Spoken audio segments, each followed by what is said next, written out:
শামসুর রহমান লিখেছিলেন, সুশোভন কাগজের প্রতি বড় বেশি আকর্ষণ বোধ করি, আর কোন কাগজ কার কাছে কখন কতটা আকর্ষণীয় আর কতটা বৈধ সেই জল প্রায়ই গড়ায় আদালত পর্যন্ত। এসআইআর মামলায় সুপ্রিম কোর্টে বড় সড় ধাক্কা খেল জাতীয় নির্বাচন কমিশন, আর সেই নিয়েই আমাদের প্রথম প্রশ্ন। সুপ্রিম কোর্টে জোরালো ধাক্কা খেল নির্বাচন কমিশন। বিহারে ভোটার তালিকায় নাম তোলার ক্ষেত্রে নিতেই হবে আধার, নির্দেশ সর্বোচ্চ আদালতের। আধার নিয়ে সুপ্রিম কোর্টের পরামর্শ কেন আগেই শুনল না কমিশন, এই প্রশ্ন তো উঠবেই। দ্বিতীয় প্রশ্ন, বিহারে কেন বাদ ৬৫ লক্ষ নাম?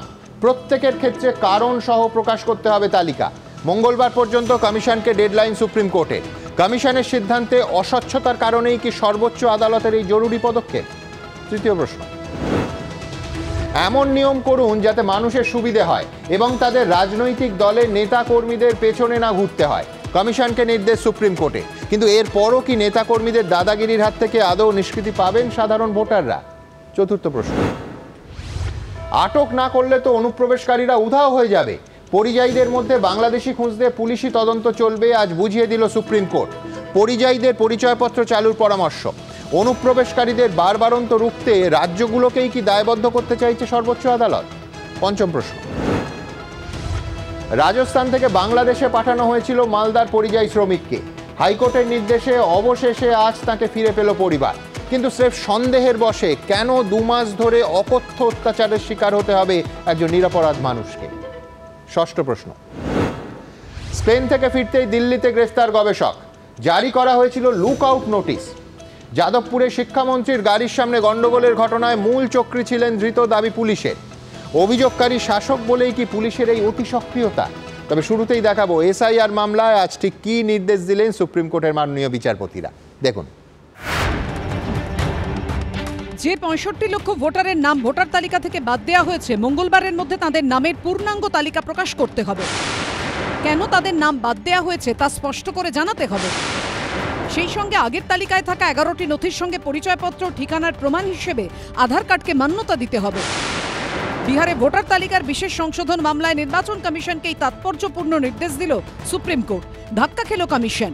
এর আগে সুপ্রিম কোর্টে নির্বাচন কমিশন বলেছিল, খসড়া ভোটার তালিকা থেকে বাদ পড়া ভোটারদের আলাদা তালিকা তৈরি করা বা প্রকাশ করা কিংবা তাদের নাম কেন বাদ পড়েছে সেই কারণ দর্শানোর কোনো আইনি বাধ্যবাধকতা নেই। কিন্তু তাদের যুক্তি খারিজ করে দিয়ে বৃহস্পতিবার দেশের সর্বোচ্চ আদালত নির্দেশ দিল, বিহারে বাদ যাওয়া ৬৫ লক্ষ ভোটারের নাম ডিস্ট্রিক্ট ইলেকটোরাল অফিসার বা ডিইওর ওয়েবসাইটে প্রকাশ করতে হবে। জেলাভিত্তিক তালিকা দিতে হবে মুখ্য নির্বাচনী আধিকারিকের ওয়েবসাইটে। বুথভিত্তিক তালিকা টাঙাতে হবে বিডিও এবং পঞ্চায়েত অফিসের নোটিশ বোর্ডে। সংবাদ মাধ্যমে বিজ্ঞাপন দিয়ে তা জানাতে হবে এবং ভোটার কার্ড দিয়ে যেন নাম খোঁজা যায় তার ব্যবস্থাও নির্বাচন কমিশনকে করতে হবে। ব্যাপারটার মধ্যে স্বচ্ছতা জিনিসটা যোগ হলো এবং লোকে জানতে পারলো কেন বাদ গেল। লোকের এটা জানার অধিকার আছে। এই যে পদক্ষেপ সুপ্রিম কোর্ট নিয়েছেন সেটা গণতন্ত্রের ভিতকেই শক্ত করবে বলে আমার ধারণা। আধার কার্ডটা জেনুইন, তাহলে সে আধার কার্ডটাকে অ্যাকসেপ্ট করাটা হচ্ছে একটা খুব ভালো পদক্ষেপ। সুপ্রিম কোর্টের পদক্ষেপকে আমি স্বাগত জানাচ্ছি। বোঝা যাচ্ছে যে সুপ্রিম কোর্ট এসআইআর এর বিরোধিতা না করলেও এসআইআরটা যে ফরম্যাটে আমাদের আইনে আছে সেই ফরম্যাটটা কিন্তু এটা এনশিওর করার জন্য যাতে নাকি কোনো ভোটার বাদ না পড়ে এবং কোনো অভোটার যাতে ভোট দিতে না পারে। এর আগে ভোটার তালিকার বিশেষ সংশোধনের ক্ষেত্রে নথি হিসেবে আধার ও ভোটার কার্ড বিবেচনা করে দেখার জন্য নির্বাচন কমিশনকে পরামর্শ দিয়েছিল সুপ্রিম কোর্ট। কিন্তু তখন নির্বাচন কমিশন বলেছিল, ভোটার কার্ড, আধার কার্ড এবং রেশন কার্ডের বেশ কিছু সীমাবদ্ধতা আছে। পাল্টা সুপ্রিম কোর্ট কমিশনকে বলেছিল, আগামীকাল হয়তো দেখবেন শুধু আধার নয় 11টি নথি জাল করা যাচ্ছে, সেটা অন্য সমস্যা। এটা আধার বা ভোটার কার্ড বাদ দেওয়ার যুক্তি হতে পারে না। প্রতিটা কেস বিবেচনা করে দেখতে হবে। এই প্রেক্ষাপটে বৃহস্পতিবার মামলাকারীদের এক আইনজীবী বলেন, অসৎ উদ্দেশ্য নিয়ে এই কাজ করছে নির্বাচন কমিশন। আইনে সংশোধন না এনে নির্বাচন কমিশন বলতে পারে না আধার কার্ড গ্রহণ করব না। এরপরে বিচারপতি সূর্যকান্ত অন্তর্বর্তী নির্দেশে বলেন, কোনো রকম সমস্যা হলে পরিচয় এবং বাসস্থানের প্রমাণ হিসেবে আধার কার্ড নিয়ে নির্বাচনী আধিকারিকদের দ্বারস্থ হতে পারবে সাধারণ মানুষ। আধার কার্ডও যে গ্রহণ করা হবে তা নিয়ে আলাদা করে বিজ্ঞপ্তি দিন। ভোটার কার্ড দিয়ে যেন ভোটাররা তাঁদের নাম খুঁজতে পারেন তেমন ব্যবস্থা করুন। বিচারপতি বাগচি কমিশনের আইনজীবীকে বলেন, আপনাদের কাজে আমরা বাধা দিতে চাই না, তবে আপনার আচরণ যুক্তিসঙ্গত হতে হবে। নাগরিকদের কিছুটা স্বাচ্ছন্দ্য দিতে হবে। যোগ্য হওয়ার জন্য কাউকে চাপ দেওয়া উচিত নয়। যাদের বেশি ভোটার বাদ যাবে তারাই তো চিৎকার করবে, তাদের যেহেতু ভোটার। কিন্তু কেন বাদ গেল তার যদি প্রমাণ থাকে, তার যদি স্বচ্ছতা থাকে, এগুলো তো বাইরে মানে বার করতে কোনো নির্বাচন কমিশনের অসুবিধে নেই। এই জন্যে রাজনৈতিক দলের আর কোনো কিছু বলার রইল না। মামলার পরবর্তী শুনানি হবে 22শে অগস্ট শুক্রবার। বিজেন্দ্র সিংহ, সৌভিক মজুমদারের রিপোর্ট, এবিপি আনন্দ। দেখুন, প্রথমেই বলবো, সুপ্রিম কোর্টে আজ শুধু আইনের জয় হয়নি, সাধারণ যুক্তিবোধ এবং ন্যায় বিচারের জয় হয়েছে। গত কয়েক সপ্তাহ ধরে প্রায় প্রতিদিন আমরা প্রশ্ন তুলেছি, কোন যুক্তিতে নির্বাচন কমিশন বিহারে রাতারাতি প্রয়োজনীয় পরিচয়পত্রের তালিকা থেকে আধারকে বাদ দিল। প্রতিদিন আপনারা দেখেছেন, তাও আরেকবার দেখাবো কয়েকটা ঝলক। প্রথম কথা, রবীন্দ্রনাথ দা, একজন নাগরিক প্রশ্ন তুলবে যে আধার কার্ড, রেশন কার্ড যার দায়িত্ব নিতে হবে সরকারকে, এবং এপিক কার্ড, ভোটার কার্ড যার দায়িত্ব নিতে হবে ইলেকশন কমিশনকে, সেটা জাল না আসল সেই ঠিক করার দায়িত্ব এবং সিদ্ধান্তে পৌঁছানোর দায়িত্ব তো অবশ্যই রাষ্ট্রের। আমি বলছি, তুমি 11টা প্রশ্ন বলি দিয়ে করে দিলে, যার ভেতরে অধিকাংশ অবান্তর প্রশ্ন। আমি বলছি এটা নিয়ে সাধারণ মানুষের মধ্যে একটা ইনসিকিউরিটি তৈরি হবে এবং হওয়াটাই স্বাভাবিক। নির্বাচন কমিশন আজ যদি বলে যে ভোটার কার্ড, রেশন কার্ড বা আধার কার্ড চলবে না, তাহলে অবশ্যই প্রশ্ন উঠবে যে এত ঢাকঢোল পিটিয়ে আধার করা হলো কেন, আধারের সঙ্গে ব্যাংক অ্যাকাউন্ট লিঙ্ক করা হলো কেন। আজকে দিলীপ ঘোষ বলছেন যে টাকা দিয়ে নাকি কুকুরের নামেও আধার কার্ড করা যায়। এর দায় তো এক এবং একমাত্র কেন্দ্রীয় সরকারের। যদি কুকুরেরও আধার কার্ড করা যায়, তাহলে হাজার হাজার কোটি টাকা খরচ করে কোটি কোটি মানুষকে ঘন্টার পর ঘন্টা লাইনে দাঁড় করিয়ে আধার কার্ড করানো হলো কেন, এ প্রশ্ন ভারতের প্রত্যেক নাগরিক তুলবে। সত্যিই তো আমরা ঘন্টার পর ঘন্টা লাইন দিয়ে এই দেশের কোটি কোটি টাকা খরচ করে, আমার আপনার করের টাকা খরচ করে আধার তৈরি হয়েছে। সেটা ব্যাংক এবং যাবতীয় গুরুত্বপূর্ণ মানুষের বেঁচে থাকার জন্য সেই বিষয় সঙ্গে লিঙ্ক করা হয়েছে। এখন দুটো জিনিস আমরা শুনতে একেবারে রাজি নই। একটা হচ্ছে আধারের ডেটার কোনো সিকিউরিটি নেই, সেটা চুরি হয়ে গেছে, এবং দুই হচ্ছে যে আধারটার তাহলে ভ্যালু কি রইল, এই প্রশ্ন উঠবে। বিস্ময়কর যেটা হচ্ছে, প্যান জাল হতে পারে, আধার জাল হতে পারে, রেশন জাল হতে পারে, 11টা নথি। এর তো মানে আরও সহজে অন্য এই 11টা নথির মধ্যে একাধিক নথি আছে, আমি নাম করে সেই নথির অসম্মান করতে চাই না, কিন্তু সেগুলো জাল করা তো অনেক সহজ। ওই 11টা তালিকায় আমি আবার বলছি যে একটা জায়গায় আমি দ্বিমত যে এসআইআর প্রয়োজনীয়, ওই 11টা নথি আমি যদি সরকার, আমি যদি মেনে নিই যে আমার আধার ভোটার জাল হতে পারে, ওই 11টা নথি যারা জানেন, আরে আমি বলছি অনেক বেশি রকম জাল হতে পারে, অনেক সহজে জাল হতে পারে। ধরুন একটা ধর্মীয় সংস্থার সার্টিফিকেট, সে তো বলে বলে জাল হতে পারে। দেখুন, দিনের পর দিন সুপ্রিম কোর্টে দাঁড়িয়ে নির্বাচন কমিশন যে যুক্তি দিয়েছে, তাতে যে কোনো বাঙালি রবীন্দ্রনাথের জুতা আবিষ্কার মনে পড়তে বাধ্য। মানে এ যেন ধুলো আটকাতে পারছি না বলে জুতো পরার বদলে গোটা পৃথিবীটাকে চামড়ায় মুড়ে দেওয়ার পরিকল্পনা। আমি আধার জাল না আসল সেটা বুঝতে পারছি না, সেই কারণে আমি আধার বাদ দিয়ে 11টা অন্য নথি দাবি করছি, যেগুলোর প্রত্যেকটা একইভাবে জাল হতে পারে, এবং এই 11টার মধ্যে একাধিক নথি আধার কার্ডের থেকেও আরও সহজে জাল হতে পারে। আজ নির্বাচন কমিশনের এই যাবতীয় কুযুক্তি সুপ্রিম কোর্টের রায়ে নস্যাৎ হয়ে গেল। আধারের এই স্বীকৃতি পাওয়াটা একজন সাধারণ মানুষকে কতটা স্বস্তি দিল, এই প্রশ্ন নিয়ে যাব আজ আমার প্রথম বক্তার কাছে। প্রথম বক্তা আইনজীবী ফিরদৌস শামীম। দেখুন, আমি এর আগেও বলেছি, আবারও বলছি যে রাইট টু ভোট যে কোনো ভারতীয় নাগরিকের একটা কনস্টিটিউশনাল রাইট। এই সংবিধান স্বীকৃত অধিকারকে যদি খর্ব করে দেওয়া হয় যে আমার ক্ষমতা আছে এসআইআর করার, স্পেশাল রিভিশন করার আন্ডার সেকশন 21 সাবসেকশন 3, তাই আমি যে কোনো মানুষের নাম বাদ দিতে পারি, এটা অ্যাপ্রোচ হওয়া উচিত না। আমি একটা উদাহরণ দিই। দেখুন, অনেকেই বলবেন যে রিপ্রেজেন্টেশন অফ পিপুলস অ্যাক্টে তো অ্যাপিলের প্রভিশন রয়েছে সেকশন 24-এ। সেকশন 24-এ দুরকম অ্যাপিল হয়, first appeal, second appeal. First appeal lie করে ডিস্ট্রিক্ট ম্যাজিস্ট্রেটের কাছে, সেকেন্ড অ্যাপিল লাই করে সিইওর কাছে। বিহারে কতগুলো জেলা আছে? 38টা জেলা। বিহারে 38টা জেলায় 65 লক্ষ লোকের নাম বাতিল হয়েছে। মানে আমি যদি গড় করি, জেলা প্রতি 1,71,000 লোকের নাম বাতিল হয়েছে। আচ্ছা, ভোট কবে হবে? আগামী নভেম্বর মাসে। তাহলে 2 মাস বাকি রইল। তাহলে প্রতিটি জেলার ডিস্ট্রিক্ট ম্যাজিস্ট্রেটকে 1,71,000 অ্যাপিল শুনতে হবে। এবার আপনি ভাবুন, ওই 1,71,000 অ্যাপিলের থেকে এবার 1-2 মাসের মধ্যে, এবার ধরুন সেকেন্ড অ্যাপিল হলো, যদি প্রতি ডিস্ট্রিক্ট থেকে 1 লক্ষ করে হয়, তাহলে 38টা ডিস্ট্রিক্ট থেকে 38 লক্ষ। তাহলে সেকেন্ড অ্যাপিল অর্থাৎ সিইওর সামনে, মানে একজন সিইওর সামনে 38 লক্ষ সেকেন্ড অ্যাপিল আসবে। 2 মাসের মধ্যে ডিসপোজাল সম্ভব? সম্ভব না। এবার ধরুন বলবেন যেটা তো অঙ্ক বললাম, আসলে যেটা হয়েছে কি হতে পারে, বিহারে ভোট পিছোতে পারে? দেখুন আইদার ভোট পেছাতে হবে, আর সেটা তো সম্ভব নয়। এবার তাহলে বলুন যে কি করা উচিত। এই যে এসআইআর এর নাম করে যে নাম বাদ দেওয়া হয়েছে, মানে মনে হয়েছে আমার ক্ষমতা আছে তাই নাম বাদ দেওয়া হয়েছে, সেটা তো তার জ্বলন্ত উদাহরণ আমি সুপ্রিম কোর্টের অভ্যন্তরে দেখেছি। একজন ভদ্রলোক এবং একজন ভদ্র মহিলাকে নিয়ে গিয়ে যে যাদের মৃত বলে ডিক্লেয়ার করা হয়েছিল তাদের দেখা যাচ্ছে তারা সুপ্রিম কোর্টে গিয়ে হাজির হয়ে যাচ্ছেন। তার মানে যাদের মৃত বলে দাগিয়ে দেওয়া হয়েছিল, মানে বলে দেওয়া হয়েছিল, তারা কিন্তু জীবন্ত। এই যে এদের নাম বাতিল করা, দেখুন যেমন মাইগ্রেশনের কারণে বা মৃত্যু ভোটার হওয়ার কারণে বা দু জায়গায় নাম আছে ডুপ্লিকেসির কারণে, এই যে কারণগুলো একজন সিটিজেনের, একজন নাগরিকের তো জানারও অধিকার রয়েছে যে তার নামটি কেন বাতিল হলো। রাইট টু নো, তার অধিকার নেই, জানার অধিকার নেই। তাহলে ইলেকশন কমিশন তার সুপ্রিম পাওয়ার রয়েছে বলে, প্লেনারি পাওয়ার রয়েছে বলে আমি একজন নাগরিকের নাম বাদ দিয়ে দেব, কিন্তু তাকে সুযোগ দেব না, এটা হতে পারে না। কেন বাদ দিচ্ছি সেটাও জানাবো। হ্যাঁ, এই কার্যত এটা জেদ করে এই অবস্থানে অনড় ছিল নির্বাচন কমিশন। আজকে যে অবস্থান কার্যত খারিজ হয়ে গেছে সুপ্রিম কোর্ট। এই ইলেকশন কমিশনের এই পরিণতি হওয়াটাই স্বাভাবিক ছিল। যে কোনো যুক্তিশীল মানুষ মনে করবেন এবং খুব স্বাভাবিকভাবে সঙ্গত কারণেই মনে করা উচিত যে এইভাবে মনে হলো, ইচ্ছা হলো তাই 65 লক্ষ লোকের নাম বাতিল। আমি কত লক্ষ মানুষ মারা যেতে হবে? 20 লক্ষ, 22 লক্ষ। তাহলে বাকি 42 লক্ষের সঙ্গে এই যে অপরাধটি, যদি ধরুন আমি 65 লক্ষ দেবো তাহলে 45 লক্ষের সঙ্গে, তাহলে এই যে অপরাধটি সংগঠিত, এটা অপরাধ।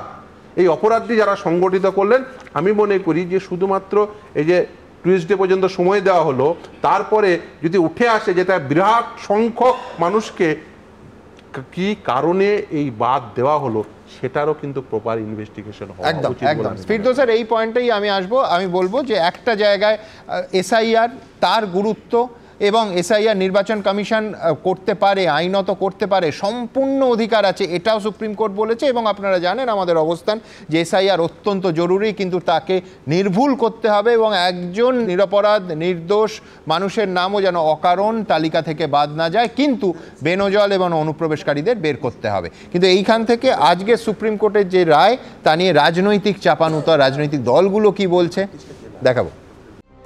বিহারে ভোটার তালিকার বিশেষ সংশোধন নিয়ে সুপ্রিম কোর্টে কার্যত ধাক্কা খেল নির্বাচন কমিশন।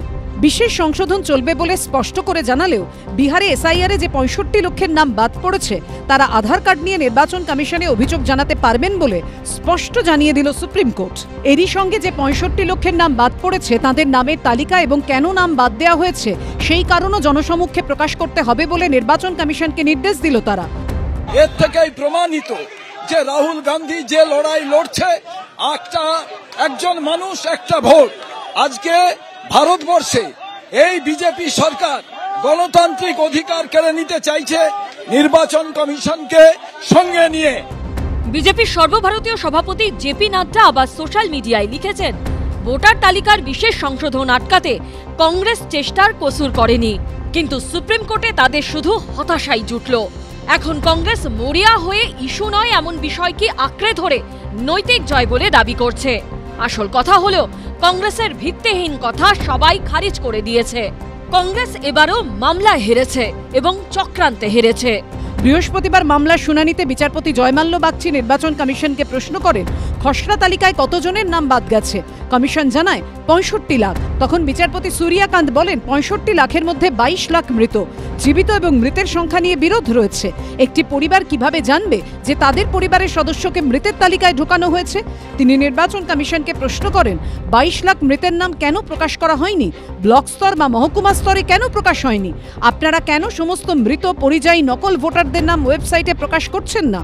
আপনারা যদি এই তথ্য মানুষের সামনে আনেন তাহলে এই প্রক্রিয়ার বিরোধীদের ব্যাখ্যার আর কোনো গুরুত্ব থাকবে না। তখন বিচারপতি জয়মাল্য বাগচি কমিশনকে বলেন, স্বচ্ছতা ভোটারদের মধ্যে আস্থা বাড়াবে। আপনারা কেন বাদ যাওয়া ভোটারদের নাম কারণ সহ ওয়েবসাইটে প্রকাশ করছেন না? তাহলে তারা উপযুক্ত পদক্ষেপ করতে পারবে। সুপ্রিম কোর্ট আজকে যে রায় দিয়েছে সেটা হচ্ছে ইলেকশন কমিশনকে, একটা সাংবিধানিক সংস্থাকে মনে করে দিচ্ছে যে তুমি যা করবে যাতে এপার ওপার দেখা যায়। তাহলে মানুষের নাম তুমি বাদ দিচ্ছ, তার তো জানার অধিকার আছে কেন তার নাম বাদ দেওয়া হলো। বিচারপতি সূর্যকান্ত নির্বাচন কমিশনকে বলেন, আপনাদের নোটিশে মৃত বা পরিযায়ী আলাদা করে উল্লেখ করুন। আর যারা এখনো নথি জমা করেননি তারা আধার কার্ড জমা করতে পারেন। আজকে বিহার একটু রিলিফ পেয়েছে, একটা স্টেট যদি পায় অন্য স্টেটও তো পাবে। আমরাও লয়ার দিয়েছিলাম, আমরা আমাদের আইনজীবীদের দিয়েছিলাম, কারণ এই ইস্যুটাকে ফার্স্ট আমি ধরেছিলাম নেতাজি ইন্ডোর স্টেডিয়ামে। বাবা মায়ের ডেট অফ বার্থ নিয়ে আসতে হবে। আমরা তো হোম ডেলিভারি, বাবা মায়ের জন্মদিনে আজ পর্যন্ত জানতে পারিনি, তো সার্টিফিকেট কোথা থেকে পাবো? তৃণমূলের কাছে সবই তাৎপর্যপূর্ণ। জগন্নাথ দেবকে সাক্ষী রেখে তৃণমূলের বিসর্জন অনিবার্য। 2026-এর নির্বাচন তৃণমূলের বিসর্জন। সুপ্রিম কোর্টের রায়ের তাৎপর্য বলছেন, এবার পরের রায়টা শুনানিটা হতে দিন, তারপর দেখবেন সুপ্রিম কোর্টকে আক্রমণ করছে। নির্বাচন কমিশনের পূর্ণাঙ্গ তালিকা প্রকাশের পর রাজনীতি কোন পথে এগোয় সেদিকেই নজর থাকবে। কৃষ্ণেন্দু অধিকারী, উজ্জ্বল মুখোপাধ্যায় ও শিবাশিস মৌলিকের রিপোর্ট, এবিপি আনন্দ। দেখুন, আজ বিচারপতি জয়মাল্য বাগচি নির্বাচন কমিশনকে বলেছেন যে আপনাদের কাজে আমরা বাধা দিতে চাই না, তবে আপনাদের আচরণও যুক্তিসম্মত হতে হবে, নাগরিকদের কিছুটা স্বাচ্ছন্দ্য দিতে হবে। নির্বাচন কমিশনের দেখুন বহু পদক্ষেপ এই যুক্তিসম্মত না হওয়াতে আমরা প্রশ্নগুলো পরপর তুলেছি। ধরুন, একজনের নাম ভোটার তালিকা থেকে বাদ পড়ল আর তিনি তার কারণ অবধি জানতে পারছেন না। এটা itself law of natural justice যাকে আমরা বলি তার পরিপন্থী। আমাদের দেশে তো খুনের আসামিকেও আত্মপক্ষ সমর্থনের সুযোগ দেওয়া হয়, আর যার নাম ভোটার তালিকা থেকে বাদ চলে গেল তার মৌলিক অধিকারটা কেড়ে নেওয়া হলো, তিনি জানতেও পারলেন না যে কোন অপরাধে তার ফাঁসির সাজা হলো। মানে ব্যাপারটা প্রায় সেই রকম। আজ সুপ্রিম কোর্ট একেবারে স্পষ্ট করে বলে দিল যে ওই 65 লক্ষ নাম যে বাদ গেছে সেগুলো ওয়েবসাইটে প্রকাশ করতে হবে, বিডিও অফিসে এবং পঞ্চায়েত অফিসে তার তালিকা টাঙাতে হবে, যথাসম্ভব পাবলিসাইজ করতে হবে, এবং সবথেকে গুরুত্বপূর্ণ কেন বাদ গেছে তার কারণ জানাতে হবে। আমার পরবর্তী বক্তা বিশ্বনাথ চক্রবর্তী। বিশ্বনাথদার কাছে আমার প্রশ্ন থাকবে যে কত বড় ধাক্কা খেলো আজ নির্বাচন কমিশন? দেখুন সুমনদা, পরিষ্কার করে বলছি, আজকে কিন্তু রাহুল গান্ধীর জয়ের দিন বা কংগ্রেস দলের প্রথমত জয়ের দিন, কারণ কংগ্রেস দল প্রথম থেকেই এই বিষয়টা নিয়ে সরব ছিল। একই সাথে লালু প্রসাদ যাদবের মানে আরজেডি কিন্তু তারাও খুব সরব ছিল। পরবর্তী সময় মমতা বন্দ্যোপাধ্যায় সমেত সমস্ত বিরোধী দল এই প্রশ্নে কিন্তু ঐক্যমত ছিল যে কেন আধার ব্যবহার করা যাবে না। সুতরাং সরাসরি আপনাকে বলতে চাই যে ইলেকশন কমিশন আজকে পরাজিত হয়েছে, বিরোধীরা জয়ী হয়েছে এবং বড় ব্যবধানে জয়ী হয়েছে।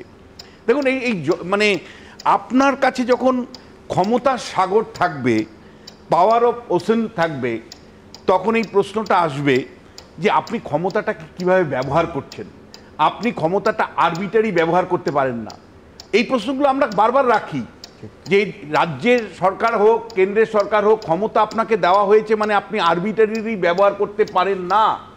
একইভাবে ইলেকশন কমিশন যে ওসেনিক পাওয়ার ভোগ করছে সেই পাওয়ারটাও আরবিটারি ব্যবহার করতে পারে না। শুনুন, আমার প্রশ্ন হচ্ছে যে ইলেকশন কমিশনের উচিত ছিল যে সুপ্রিম কোর্ট প্রথম দিন যখন পরামর্শ দিয়েছিল আধারকে ব্যবহার করার, বলছিল যে আপনারা কেন মানে ভাবছেন না।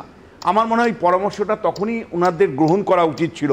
কারণ বিশ্বনাথ, আপনার মনে থাকবে প্রথম দিন এবং দ্বিতীয় দিন দুদিন পরামর্শ দেওয়া হয়েছিল। মানে আমার প্রশ্নটা হচ্ছে যে দুটো সাংবিধানিক সংস্থার মধ্যে না একটা মিনিমাম লেভেলের সম্মান এবং পরস্পরের প্রতি শ্রদ্ধা থাকা দরকার। সেই শ্রদ্ধাটার অভাব কিন্তু আমি দেখেছি জ্ঞানেশ কুমারের মধ্যে, তার একটা উদ্ধত আচরণ পর্যন্ত ধরা পড়েছে। একই সাথে আপনাকে বলতে চাই যে 65 লক্ষ যে আইডেন্টিফিকেশন হয়েছে, যাদেরকে বলা হচ্ছে যে এরা মানে এসআইআর এর ফলে বাদ পড়ছে, প্রশ্নটা এটা ঠিক যে রাইট টু ইনফরমেশন আমাদের পার্লামেন্টে পাস হয়েছে। তথ্য জানার অধিকার মৌলিক অধিকারের মধ্যে পড়ে এবং সুপ্রিম কোর্টের জাজমেন্টের কনটেক্সটে বলছি, সেখানে প্রত্যেকেরই রাইট টু ইনফরমেশন আছে, অধিকার আছে যে আমি কেন বাদ গেলাম সেটা জানানোর। আর একই সাথে যেহেতু রাইট টু ইনফরমেশনের দুটো মানে সাপ্লাই এবং ডিমান্ড সাইড থেকে দেখতে হবে, অর্থাৎ মানে আমার যেমন চাওয়ার অধিকার আছে তেমনি তোমারকেও কিন্তু সাপ্লাই করবার, অর্থাৎ ইলেকশন কমিশনকে জনক্ষেত্রে জানিয়ে দেওয়ার মানে মানে কর্তব্য। অর্থাৎ ইলেকশন কমিশন কেন 22 লক্ষকে বাদ দিল, কারা মানে মৃত, তারা কারা, কোন পরিবার, কি নাম তাদের, বা যারা স্থায়ীভাবে বিহার থেকে চলে গেছেন তারা কারা, কি নাম, সেটা কেন জনসমক্ষে তারা জানাবেন না? ট্রান্সপারেন্সি, তাহলে গুড গভর্নেন্সের প্রশ্নটা আমরা যে করি, ট্রান্সপারেন্সির প্রশ্নটা যে আমরা করি, তাহলে সেইটা কি মানে ইলেকশন কমিশনের ক্ষেত্রে প্রযোজ্য নয়? ফলে একটা আমি আবারও বলছি যে আপনাকে সংবিধান বিপুল ক্ষমতা দিয়েছে, মানে আপনি যে কোনো জিনিস আরবিট্রারি করতে পারেন না। আবার একই সাথে এইটা কাজ করতে গিয়ে কিন্তু যারা অসৎভাবে ভোটার তালিকাটাকে রেখে দিতে চায় তাদেরকে কিন্তু আপনি বকলমে কিন্তু এনকারেজ করলেন।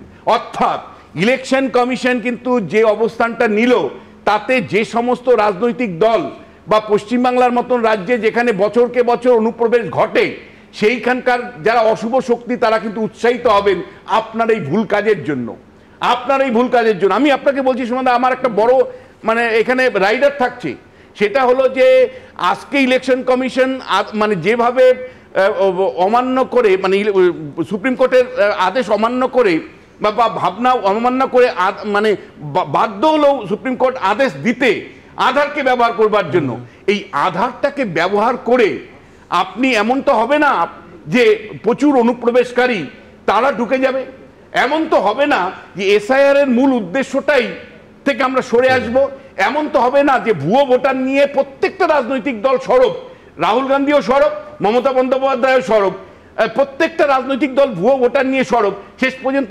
আধারটাকে হাতিয়ার করে বা ঢাল রেখে সেই ভুয়ো ভোটারেরই রমরমা থাকবে না, কারণ ভুয়ো ভোটারদের থাকার সম্ভাবনা থেকে যাবে। এবং একই সাথে আপনাকে বলতে চাই আমরা কিন্তু এক্সপেক্ট করব যে একটা বিশুদ্ধ একেবারে ত্রুটিমুক্ত ভোটার তালিকা প্রস্তুত হবে। কিন্তু আমার একটা সংশয় আছে সুমনদা, যে আমাদের রাজনীতিবিদরা বারবার বছরকে বছর, যখন মমতা বন্দ্যোপাধ্যায় বিরোধী নেত্রী ছিলেন তখন অনুপ্রবেশের কথা বলতেন, আজকেও যিনি বিরোধী নেতা তিনি অনুপ্রবেশকারীর কথা বলেন, কিন্তু দিনের শেষে কিন্তু আমাদের জাতীয় নিরাপত্তার সাথে কি কম্প্রোমাইজ হবে? অনুপ্রবেশ তাদেরকে রেখে দেওয়া হবে? এবং আজকে যে আধার স্বীকৃতি পেল সেই আধার জাল আটকাতে কি আমাদের কেন্দ্রীয় সংস্থা এবং কেন্দ্রীয় সরকার সক্ষম হবে? আমার পরবর্তী বক্তা অধ্যাপক শুভময় মৈত্র। আমি এইখানে আপনাদের কাছে আরেকটা, মাননীয় বিচারপতি সূর্যকান্ত আজকে তিনি বলছেন we don't want rights of people to B dependent on political parties. আমার মনে হয়েছে এটা অত্যন্ত গুরুত্বপূর্ণ, তার কারণ এইটা যদি করা যায় নিঃসন্দেহে সাধারণ মানুষের একটা বড় রিলিফ। সূর্যকান্ত বলছেন মাননীয় বিচারপতি, people should not be dependent on political workers or BLS who have their own political ideology. অর্থাৎ ওনার ধারণাটা খুব, আমি বলবো যে আদর্শ ধারণা। সেটা কি? যে ভোটার আর ইলেকশন কমিশন অফ ইন্ডিয়া এর মাঝখানে কেউ থাকবে না। একজন ভোটার তার নাগরিক দায়িত্ব, কর্তব্য এবং অধিকার পালন করতে গিয়ে তাকে কোনো রাজনৈতিক দল, কোনো রাজনৈতিক নেতা, কোনো রাজনৈতিক কর্মী, এমনকি রাজনৈতিক দলের যারা এই ক্ষেত্রে এজেন্ট বিএলএ, তাদেরও মুখাপেক্ষী যেন না হতে হয়। একেবারে মানে খুব পরিষ্কার ধারণা মাননীয় বিচারপতি সূর্যকান্তের। কিন্তু আমি শুভময়দার কাছে যাব যে এটা করা গেলে নিঃসন্দেহে আমি বলবো এর থেকে বড় স্বস্তিকর কিছু হয় না, কিন্তু আমাদের ভারত এবং রাজ্যের প্রেক্ষিতে এটা কি সম্ভব হবে?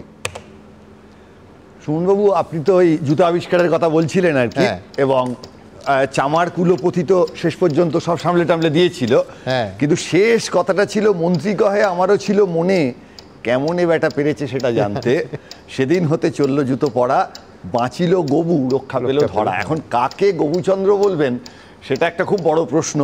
এবং ভারতবর্ষের যে রাজনৈতিক জায়গা, যে বিরাট একটা সংসদীয় গণতন্ত্র, যেটা আমাদের দুর্দান্ত গর্বের বিষয়।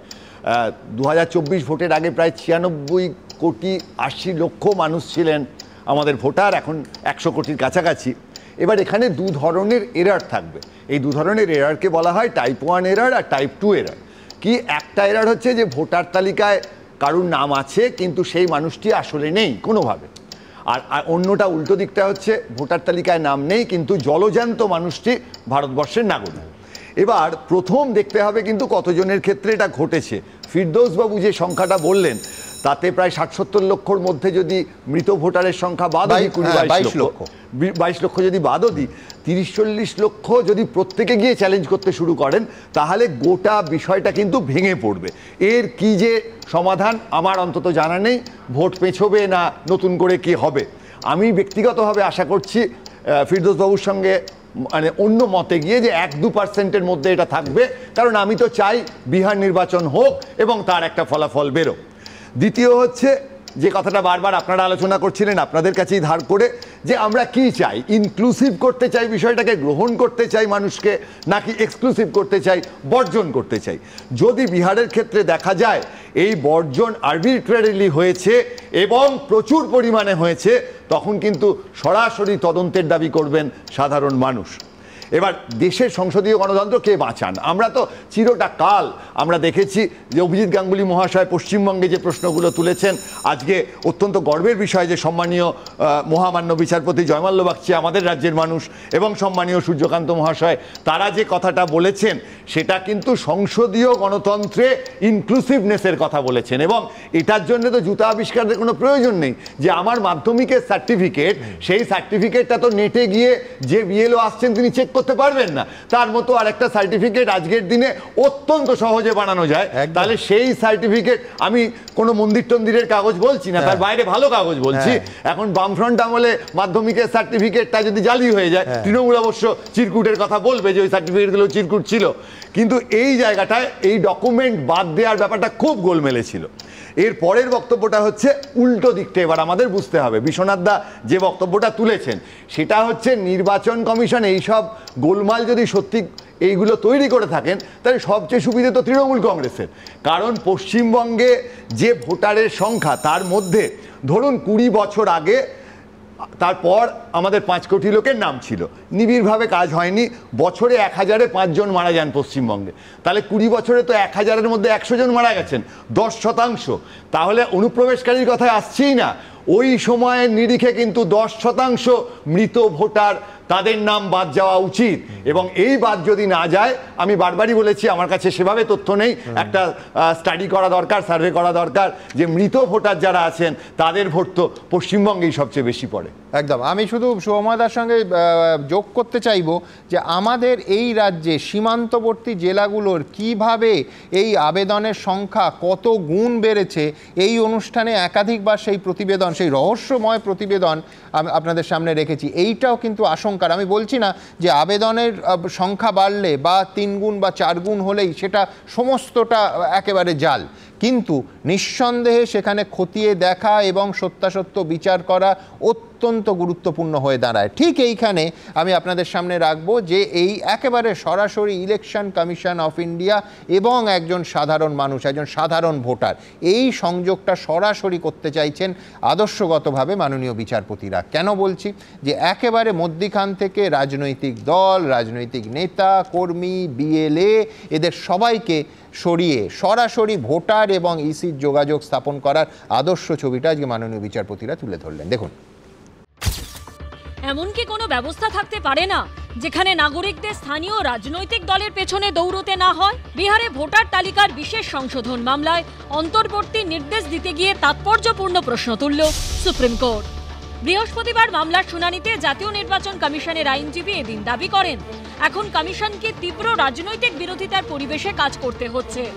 রাজনৈতিক দলের লড়াইয়ের মধ্যে আমরা আজকে পড়েছি। তখন বিচারপতি সূর্যকান্ত বলেন, আপনারা যদি বাতিল হওয়া ভোটারদের তথ্য মানুষের সামনে আনেন, তাহলে এই প্রক্রিয়ার বিরোধীদের ব্যাখ্যার আর কোনো গুরুত্ব থাকবে না। আমরা চাই না যে মানুষ রাজনৈতিক কর্মীদের উপর নির্ভরশীল হয়ে পড়ুক, কারণ নাগরিকদের নিজস্ব অধিকার আছে, কিছু সাংবিধানিক অধিকার, কিছু আইনি অধিকার। তারপরে বিচারপতি প্রশ্ন করেন, এমন কি কোনো ব্যবস্থা থাকতে পারে না যেখানে নাগরিকদের স্থানীয় রাজনৈতিক দলের পেছনে দৌড়তে না হয়? সবার কাছে এটা খুব সহজ হবে, সাধারণ মানুষ যাতে এই বিষয়গুলো দেখতে পারে, করতে পারে, কারুর কাছে গিয়ে কেউ তার অ্যাডভান্টেজ নিয়ে তাকে ভুল বুঝিয়ে অন্য কিছু করে নিলে এটা যাতে না হয়, আমি শিওর যে ইলেকশন কমিশন সেটা দেখবে। ভোটার তালিকা সংক্রান্ত যে কোনো সমস্যার জন্য সাধারণ মানুষকে রাজনৈতিক দলের নেতা নেত্রীদের দ্বারস্থ হতে হয়। তাদের অভিযোগ, তারপরেও বৈধ ভোটারের নাম তালিকায় ওঠে না বা মৃত ভোটারের নাম বাদ দেওয়া যায় না। এই প্রেক্ষিতেই এদিন পুরো প্রক্রিয়ায় স্বচ্ছতা আনার পরামর্শ দেয় সুপ্রিম কোর্ট। বিচারপতি বাগচি বলেন, আরো বেশি করে প্রচার করা প্রয়োজন। তাহলে কেউ যদি নিরক্ষর হন, তাহলেও তিনি তার প্রতিবেশী বা পরিবারের মাধ্যমে সবটা জানতে পারবেন। স্বচ্ছতা ভোটারদের মধ্যে আস্থা বাড়াবে। আপনারা কেন বাদ যাওয়া ভোটারদের নাম কারণ সহ ওয়েবসাইটে প্রকাশ করছেন না? তাহলে তারা উপযুক্ত পদক্ষেপ করতে পারবে। কমিশনের আইনজীবী তখন দাবি করেন, ব্যাপক প্রচার হচ্ছে, কিন্তু রাজ্য সরকারের ওয়েবসাইট আমরা ব্যবহার করতে পারবো না। তখন বিচারপতি সূর্যকান্ত বলেন, রাজ্য নির্বাচন কমিশনের ওয়েবসাইট আছে। আপনারা সাধারণ মানুষের উদ্দেশ্যে একটি নোটিশ জারি করতে পারেন যে কিভাবে তারা তালিকায় নিজের নাম খুঁজে বের করতে পারবেন। তাহলে তাদের বুথ স্তরের কর্মীদের উপর নির্ভর করতে হবে না। নির্বাচন কমিশনের ব্যর্থতা, মানুষের কাছে সেই বিষয়টা গিয়ে পৌঁছচ্ছে না। সেই জন্য রাজনৈতিক দলগুলি, যারা আমাদের মতো রাজনৈতিক দল, সর্বভারতীয় তৃণমূল কংগ্রেস, আমরা চাই জেনুইন ভোটার তারা সবাই গণতন্ত্রের উৎসবে অংশ নেবেন। ফলে রাজনৈতিক দলগুলির কর্মীরা সাহায্য করেন তাদের। সাধারণ মানুষকে প্রতি পদে বিভিন্ন রাজনৈতিক দলের মুখাপেক্ষী হয়ে থাকতে হয় বলে অভিযোগ। আর তাই এই প্রশ্নটাই সবচেয়ে বড়, তা হলো রাজনৈতিক প্রভাব মুক্ত সিস্টেম কি কোনোদিন সম্ভব? বিজেন্দ্র সিংহ ও সৌভিক মজুমদারের রিপোর্ট, এবিপি আনন্দ। দেখুন, এবার আমি আমার রাজনৈতিক অতিথিদের কাছে আসবো, একেবারে প্রত্যেকের কাছে উল্টো দিক থেকে আসবো। আমার প্রথম বক্তা প্রদীপ্ত মুখোপাধ্যায়, তৃণমূল কংগ্রেসের মুখপাত্র। আমি এইখানে খুব পরিষ্কার তৃণমূলের দিক থেকে আসি। দেখুন, তৃণমূলের অন্যতম প্রধান দাবি ছিল যে এসআইআর আটকাতে হবে। আজকে একেবারে সুপ্রিম কোর্ট গতকাল এবং আজকে যদি পাশাপাশি অবজারভেশন এবং আজকের অর্ডার রাখেন, একেবারে স্পষ্ট করে দিয়েছেন যে এসআইআর চলবে এবং একাধিক দিন একেবারে পরিষ্কার করে বলেছেন, যেমন মেইন অ্যাক্ট সম্পর্কে বলছেন মাননীয় বিচারপতিরা যে the main act gives power to election commission to conduct SIR. Main অ্যাক্টটা কীভাবে রেফার করছেন যে রিপ্রেজেন্টেশন অফ পিপলস অ্যাক্ট 1950। আচ্ছা, এইখান থেকে পরিষ্কার বলছেন we are hearing on the point whether the power is been used in a proper way. একেবারে পরিষ্কার বলছেন we are hearing on this point whether the power is being used in a proper way. অর্থাৎ পাওয়ার যে election কমিশনের আছে এসআইআরে, এ নিয়ে কোনো সংশয় নেই, সেটা সঠিকভাবে ব্যবহার হচ্ছে কিনা সুপ্রিম কোর্ট শুধু সেইটা দেখছে। আমি প্রদীপ্তবাবুর কাছে আসব যে বিহারের পরে পশ্চিমবঙ্গে এসআইআর হবে, এটাও কালকে সুপ্রিম কোর্টে একেবারে আলোচিত হয়েছে। এবং প্রদীপ্তবাবু জানবেন যে সিইওর অফিস থেকে ইতিমধ্যেই নবান্নতে জানানো হয়েছে যে পশ্চিমবঙ্গে এসআইআরের জন্য তারা তৈরি। অর্থাৎ তৃণমূল কংগ্রেসের যে মূল দাবি ছিল যে এসআইআর করা যাবে না, সেটাও কিন্তু আজ এবং কালকের এই দুটো পর্যবেক্ষণ এবং রায় পাশাপাশি রাখলে দেখতে পাচ্ছি নসাৎ হয়ে গেছে। সুমনদা, আপনি শুরু করলেন জুতো আবিষ্কার নিয়ে, এবং জুতো আবিষ্কারে হবুচন্দ্র আর গবুচন্দ্র তাদের যে চিন্তা যে জুতো, তাতে মানে জুতো কবে হবে সেটা পরের কথা, কিন্তু পুরো দেশটা চামড়া দিয়ে ঢেকে দাও, এবং তার ফলে দারুণ ত্রাসে ঘর্মবহে গাত্রে পাত্রদের নিদ্রা নাহি রাত্রে। আমরা সেই পাত্র, আমরা সেই জনগণ যাদের সত্যি সমস্যা হচ্ছে, শেষে একজন চামার এসে জুতো আবিষ্কারের ভাবনাটা দিল। আমরা জানতাম যে king can do no wrong, এবং এই king can do no wrong এ আমরা দেখতে পাচ্ছি একদিকে ইসিআই একদিকে পার্লামেন্ট এমন একটা ভাবনা যে they can do no wrong, এবং আধার কার্ড নিয়ে একটা বলিষ্ঠ উক্তি দিয়ে দিল, ভাই দেখো আধার কার্ড চলবে না, আমরা মানছি না। এদিকে দেখা যাচ্ছে 11,300 কত কোটি টাকা ইতিমধ্যে গত কয়েক বছরে খরচ হয়ে গিয়েছে আধার কার্ড বানানোর জন্য। জনগণের ট্যাক্স দিয়ে বানানো হয়েছে, জনগণকে লাইন দিতে হয়েছে, চোখের মাপ নিতে হয়েছে, হাতের মাপ নিতে হয়েছে, নানানভাবে ব্যাখ্যা বিশ্লেষণ করা হয়েছে।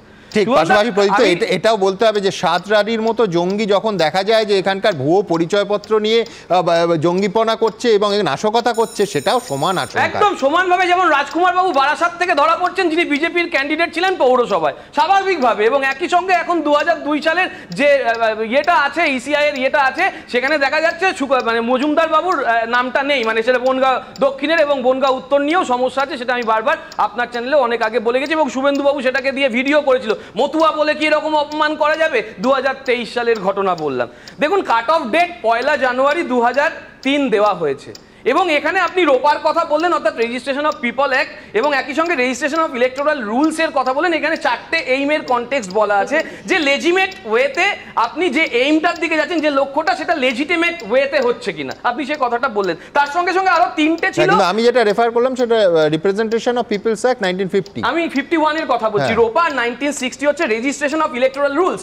এইখানে থেকে দাঁড়িয়ে আমি বলছি যে তার বাকি যে 3টে রয়েছে দাদা, সেখানে যে উপায়ে আপনি লক্ষ্যটা অর্জন করতে যাচ্ছেন, মিনস, সেই মিনসটা কতটা যৌক্তিক, এটা একটা পয়েন্ট ছিল। আর একটা পয়েন্ট ছিল যে আপনি লক্ষ্য পৌঁছানোর জন্য যে উপায়গুলো ব্যবহার করছেন, সেটা কি রাইট ইন্ট্রুসিভ, রাইট ইনক্লুসিভ, মানে আপনার এখানে কোথাও কি অনধিকার প্রবেশ হচ্ছে কিনা, যেটা বারবার বলা হচ্ছে যে আপনার রাইট টু ইনফরমেশনের যে কনটেক্সট আছে সেই সবগুলো প্লাস দাদা একটা এখানে না পয়েন্ট আছে। নিশ্চয়ই আপনি বলবেন, আমি বলছি যে আপনি লক্ষ্যের কথা বলছেন, কিন্তু আমি বলছি যে শুরুটাই তো আপনারা করতে দিচ্ছেন না, মানে এসআইআর তো শুরু হবে।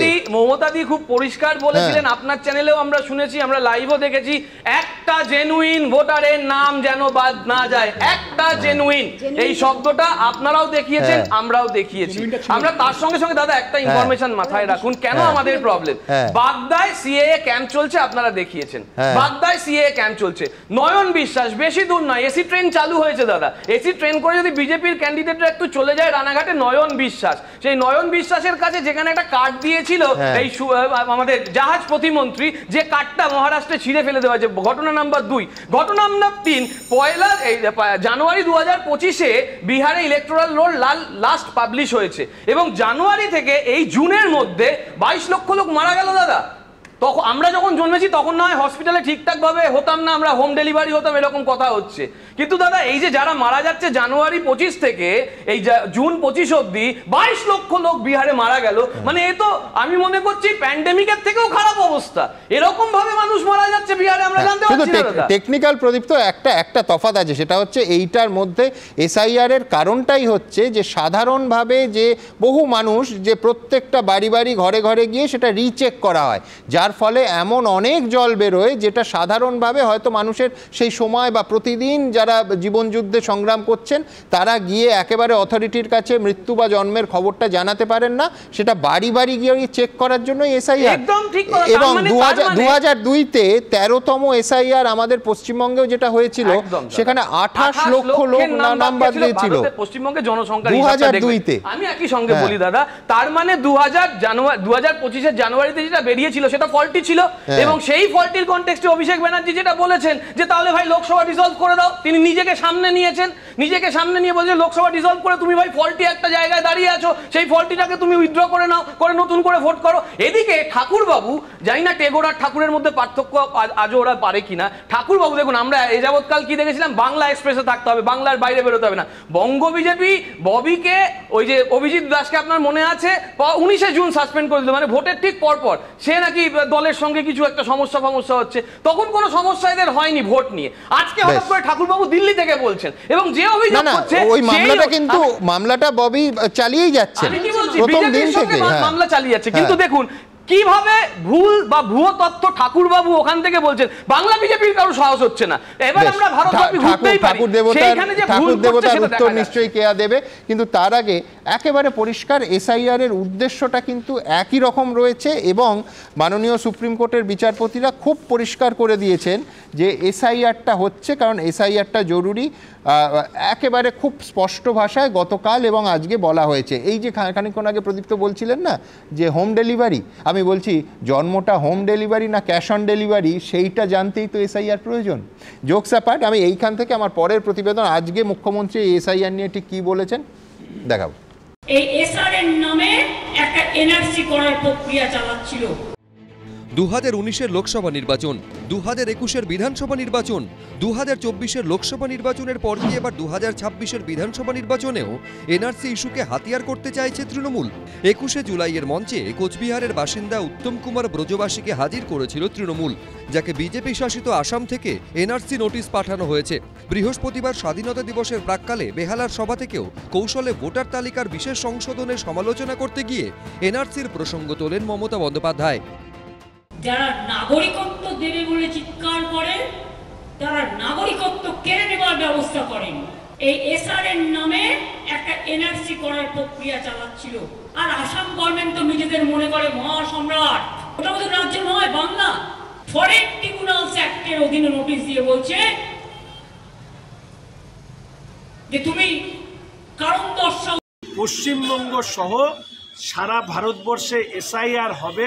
আমার রাজ্যের অনুপ্রবেশকারী রোহিঙ্গাদের বন্ধু তথা স্বর্গ থেকে ভোটার নিয়ে এসে ভোট করাতে অভ্যস্ত তৃণমূল কংগ্রেসেরই শুধুমাত্র এই রাজ্যে এসআইআর নিয়ে গাত্রদাহ। মুখ্যমন্ত্রীর বক্তব্য আজকে আরেকবার তা প্রমাণ করে। বিহারে ভোটার তালিকার বিশেষ সংশোধন চলছে, এবার পালা পশ্চিমবঙ্গের। এ নিয়েও বৃহস্পতিবার সুর চড়ান মমতা বন্দ্যোপাধ্যায়। হঠাৎ করে আমি দেখলাম স্পেশাল ইন্টেনসিভ রিভিশন হবে। বুঝতে পারলাম না স্যারের মানে কি। তো বাংলায় লাস্ট হয়েছিল 2002-এ এবং 2-এ শুরু হয়েছিল, 2004-এ শেষ হয়েছিল, 2 বছর লেগেছিল। কজনের বাবা মায়ের বার্থ সার্টিফিকেট আছে আমাকে বলুন তো, হাত তুলে।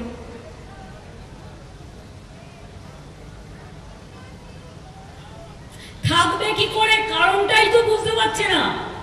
এটা গায়ের জোর দেখাচ্ছে এখন যারা ক্ষমতায় আছে।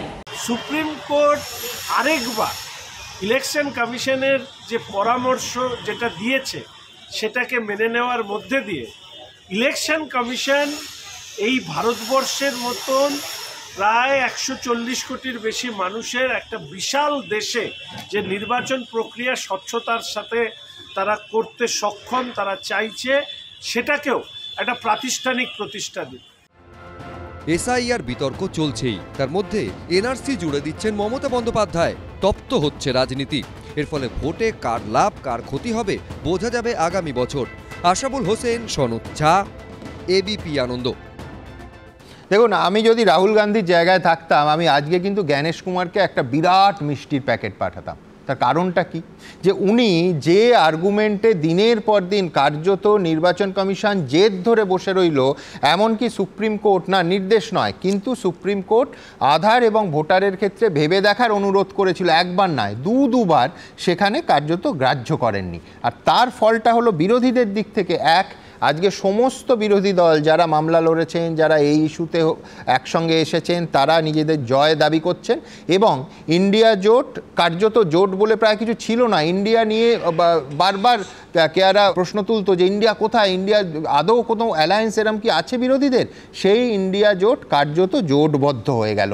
এই সুযোগটাই ইন্ডিয়া জোট হয়তো পেত না যদি নির্বাচন কমিশন সমস্ত তথ্য স্বচ্ছতার সঙ্গে সামনে রাখত। আচ্ছা, এইখানে মাননীয় বিচারপতি, যদিও তিনি রাজনৈতিক কোনো পরামর্শ দেননি, কিন্তু মাননীয় বিচারপতি সূর্যকান্ত তিনি বলছেন নির্বাচন কমিশনের আইনজীবীকে, আপনারা যদি মানুষের সামনে এই সমস্ত তথ্য আনেন, তাহলে এই প্রক্রিয়ার বিরোধিতা যারা করছে তাদের ব্যাখ্যার আর কোনো গুরুত্ব থাকবে না। আমি বলছি এইটাকে কিন্তু সম্পূর্ণ রাজনৈতিক দিক থেকেও দেখা যায়। মাননীয় বিচারপতি কী ভেবে বলেছেন জানি না, কিন্তু আরেকবার পড়ব কতটা গুরুত্বপূর্ণ এই অবজারভেশন। আপনারা যদি মানুষের সামনে এই সমস্ত তথ্য আনেন, তাহলে অর্থাৎ কাদের কী তথ্য না, এই কেন বাদ গেল, কোন কারণে, কাদের নাম বাদ গেল, যাবতীয় তথ্য, তাহলে এই প্রক্রিয়ার বিরোধিতা যারা করছে তারা ব্যাখ্যার কোনো গুরুত্ব আর থাকবে না তাদের। কি মানবে? সবার আগে একটা কথা বলি, এই যে রাহুল গান্ধীর জয় বলে যারা ঊর্ধ্ববাহু হয়ে নাচ করছে, রাহুল গান্ধী নিজেও জয় মনে করছেন। না, সেটা তো উনি মরাল ভিক্টরি অনেকবারই মনে করেছেন সুমন। 2019-ও মনে করেছিলেন, 2024-ও মনে করেছিলেন। যখন উনি হারেন উনি ভাবেন ওনার নৈতিক জয়। যাই হোক, সেটা মনে করিয়ে দিলাম। আমি বলছি যে বারে বারে বলা হচ্ছে ধাক্কাটা কোথায় সুমন? আমরা চেয়েছিলাম যে স্বচ্ছ ভোটার তালিকা, মাননীয় সুপ্রিম কোর্ট সেটা বলেছেন যে স্বচ্ছ ভোটার তালিকা হওয়া দরকার। আমরা চেয়েছিলাম সংশোধিত ভোটার তালিকা, মাননীয় সুপ্রিম কোর্ট এসআইআরকে মান্যতা দিয়ে বলেছেন এটা ভোটার বান্ধব। অর্থাৎ আমরা যে দাবি করেছিলাম, আমরা চাইছি যে আমার ভোটার তালিকা স্বচ্ছ হোক, আমার ভোটার তালিকায় যারা বহিরাগত বললে আবার পশ্চিমবঙ্গে অন্য মানে হয়, যারা ভিন দেশীয়, বাংলাদেশি হতে পারে, রোহিঙ্গা হতে পারে, বা যারা আমার বিধানসভা বা লোকসভার ক্ষেত্রে ভোটার নয়, দুজনের থাকবে না, আমৃত ভোটার থাকবে না, স্বচ্ছ চাই। সেটাই হয়েছে। কিন্তু দুটো কথা, এক হচ্ছে যে বিজেপির ধাক্কা কেউ বলেনি, নির্বাচন কমিশনের ধাক্কা। এবং নির্বাচন কমিশনের কেন ধাক্কা? নির্বাচন কমিশনই তো বলেছিল যে আমি 65 লক্ষ নাম বাদ দিয়েছি, এর কারুর ব্যাখ্যা আমাদের দিতে হবে না। এই ব্যাখ্যা তো নির্বাচন কমিশন করেছিল। আজকে সুপ্রিম কোর্ট যেটা নির্বাচন কমিশনের মুখপাত্র না, আমি আমার দলীয় মুখপাত্র, এইটা বললে অসুবিধা নেই, কিন্তু ধাক্কাটা খেয়েছে নির্বাচন কমিশনের। যে কথাটা উঠলো, আমার যেটা বলতে ইচ্ছা করছে, 65 লক্ষ নাম যেটা বাদ গেছে, নির্বাচন কমিশন আজকে প্রথম কথাটা জানিয়ে রাখা দরকার। আপনিও একটু আগে বললেন যে এটা কিন্তু নির্দেশ নয়, সুপ্রিম কোর্টের এখতিয়ার নেই নির্বাচন কমিশনকে নির্দেশ দেওয়ার। কনসেন্ট অর্ডার দেওয়া হয়েছে, যে ফলে আজকে যেটা বলা হয়েছে অন সাজেশন, প্রথমে বলা হয়েছে এটা consent order starts with on suggestion by this court the following steps has been agreed. অর্থাৎ নির্বাচন কমিশন নাও মানতে পারতেন, কিন্তু তারা মেনেছেন, তাতে অসুবিধা কি আছে? এইবার চলে এসে আমি আজকে কোনো অপশনই নেই। না না, অপশন আছে, কেন অপশন নেই? নির্বাচন কমিশন যদি বলতে, আমি জানি না বললে কি হতো সেটা পরবর্তীকালে নিশ্চয়ই আলোচনা করবেন যারা বিদ্বজ্জন রয়েছেন, কিন্তু আমি বলবো যে যারা আজকে গেছিলেন এসআইআর কে বাতিল করতে, তারা আজকে হাতে পেন্সিল নিয়ে ফিরে এসেছেন। তারা পেয়েছেন একটা ঘন্টা, সে ঘন্টা গলায় বাঁধবেন না কোথায় রাখবেন তাদের বিষয়। কিন্তু এইবার চলে এসছি পশ্চিমবঙ্গে। সুমন, আপনি বলছেন এসআইআর, এখানে একজন শুনছে হার হার, কারণ এ ব্যথা কি যে ব্যথা বোঝে কি আঞ্জনে, সজনী আমি বুঝি, একজন ভয় পাচ্ছে মনে মনে। কেন জানেন তো? পশ্চিমবঙ্গে আমরা চাই স্বচ্ছ ভোটার তালিকা, ওই যে 65 লক্ষ যে তালিকা, আমি চাইবো ভোটার তালিকা প্রকাশ হোক। তা না হলে এই কয়েকদিন আগেই বিভিন্ন চ্যানেলে দেখিয়েছিল, আপনাদের চ্যানেলেও দেখেছিল, পূর্বস্থলীর ধিতপুর 2 নম্বর ব্লক, সেখানে আমাদের কর্মী জয়দেব দাস, তিনি বিজেপি করেন বলে তার নাম তৃণমূলের যারা বিএলএ বাদ দিয়ে দিয়েছিল। এইরকম আমরা জানতে পারবো যে ভারতীয় জনতা পার্টি বাজে কোনো বিরোধীদের, যেরকম ভাবে পশ্চিমবঙ্গে কেরালেও হয়, যেভাবে বিরোধীদের নাম সেখানে বাদ দেওয়া হয়, সেই বাদটা যাতে না হয়। এবং আরেকটা জিনিস আমরা জানতে পারবো যে আমার অঞ্চলে কতগুলো ভুয়ো ভোটার রয়েছে, তা আমি তো আমার দলের তরফ থেকে স্বাগত জানাবো এখানে। আর পরিশেষে ওই যে কিসব ঠাকুর দেবতার কিসব কথা বললেন না, দেখুন আমি ঠাকুর দেবতা খুব মানি, কিন্তু এই ঠাকুরটা আমি জানি না কোন ঠাকুর। নির্বাচন এই স্বাধীনতা দিবসের প্রাক্কালে একটু দেখালে ভালো হয়। শওকত মোল্লা স্বাধীনতা দিবসের প্রাক্কালে উনি এই ঠাকুর দেবতা নিয়ে বেরিয়েছেন, মনীষীদের সঙ্গে নিয়ে, এইরকম মনীষীকে নিয়ে বেরিয়েছেন। তো এটাও দেখে আপনাদেরও চোখের একটু শান্তি পেলেন। আর আমি শেষকালে একটা কথা বলতে চাই, 5 সেকেন্ড। রাহুল গান্ধী তিনি বলছেন যে এই জয় তো তিনি এই বহুবার এই জয়ের কথা বলেছেন। তিনি মৃত ভোটারকে নিয়ে এসে চা খেয়েছিলেন, দেখা গেল সেই মৃত ভোটার অন্য এক নির্বাচনী কেন্দ্রে বিধানসভায় সেখানে চা না রীতিমতো লিট্টে চোখা খাচ্ছেন। তো প্রতিবারের মতন আরও একবার থাপ্পড় খেলেন রাহুল গান্ধী, এটা বলতেই পারে। এবং যেই জাস্টিস জয়মাল্য বাগচির কথা আপনি বললেন, এই কিছুদিন আগে এই একই জাস্টিস রাহুল গান্ধীকে বলেছিলেন আগে আপনি ভারতীয় সেই প্রমাণটা করুন, সেই মতন ব্যবহার করুন। সুতরাং বোঝাই যাচ্ছে রাহুল গান্ধীর সেই ফেল্ড অ্যাটেম্প, মার্কেটিং এর ভাষায় ওই পুরনো মদ নতুন বোতলে দিয়ে বারে বারে তাকে রিলঞ্চ করার চেষ্টা। বিচারপতি দীপঙ্কর দত্ত বলেছিলেন, 2 হচ্ছে থাপ্পড়ের মতো কড়া শব্দ আমি ব্যবহার করতে চাই না নির্বাচন কমিশন সম্পর্কে, কিন্তু আজকে রাজনৈতিক নেতারা পরস্পর সম্পর্কে থাপ্পড় টাপ্পড় ব্যবহার করেন। কিন্তু বিষয়টা হচ্ছে আজকের কিন্তু না মানার কোনো অপশন নেই। আমি আবার একেবারে ক্লিয়ার করে দিয়েছেন যে main act gives the power of election commission to conduct SIR, যেরকম বলছেন, পরের বাক্যে বলছেন we are hearing on the point whether the power is been used in a proper way. অর্থাৎ সেই ক্ষমতা যেটা আমি বারবার বলি সমুদ্রের মতো ওশানিক পাওয়ার, সেইটাকে নির্বাচন কমিশন প্রপার ওয়েতে ব্যবহার করছে কিনা সঠিক পদ্ধতি মেনে, এটা অবশ্যই ভারতীয় বিচার ব্যবস্থার বিচারের পরিধতির মধ্যে পড়ে এবং তারা যথার্থই বিচার করেছেন। এখানে নির্বাচন কমিশনের না বলার কোনো জায়গাই নেই। জুডিশিয়াল রিভিউ এর আন্ডারে যে কোনো বিষয় জুডিশিয়াল রিভিউ আন্ডারে আসে, ফলে আমাদের ইলেকশন কমিশন ওসেনিক পাওয়ারের অধিকারী হলেও যে কোনো তার কাজকর্ম পদ্ধতিগতভাবে ঠিক হচ্ছে কিনা এবং সেটা ভ্যালিড হচ্ছে কিনা এবং যুক্তিসঙ্গত হচ্ছে, রিজনেবল হচ্ছে কিনা, সেটা দেখবার এক পূর্ণ অধিকার আছে। আমি যেটা কেয়াকে বলতে চাই যে দেখো কেয়া, আগ বাড়িয়ে খেলতে গেলে না অনেক সময় সমস্যা তৈরি হয়। আমি বলছি যে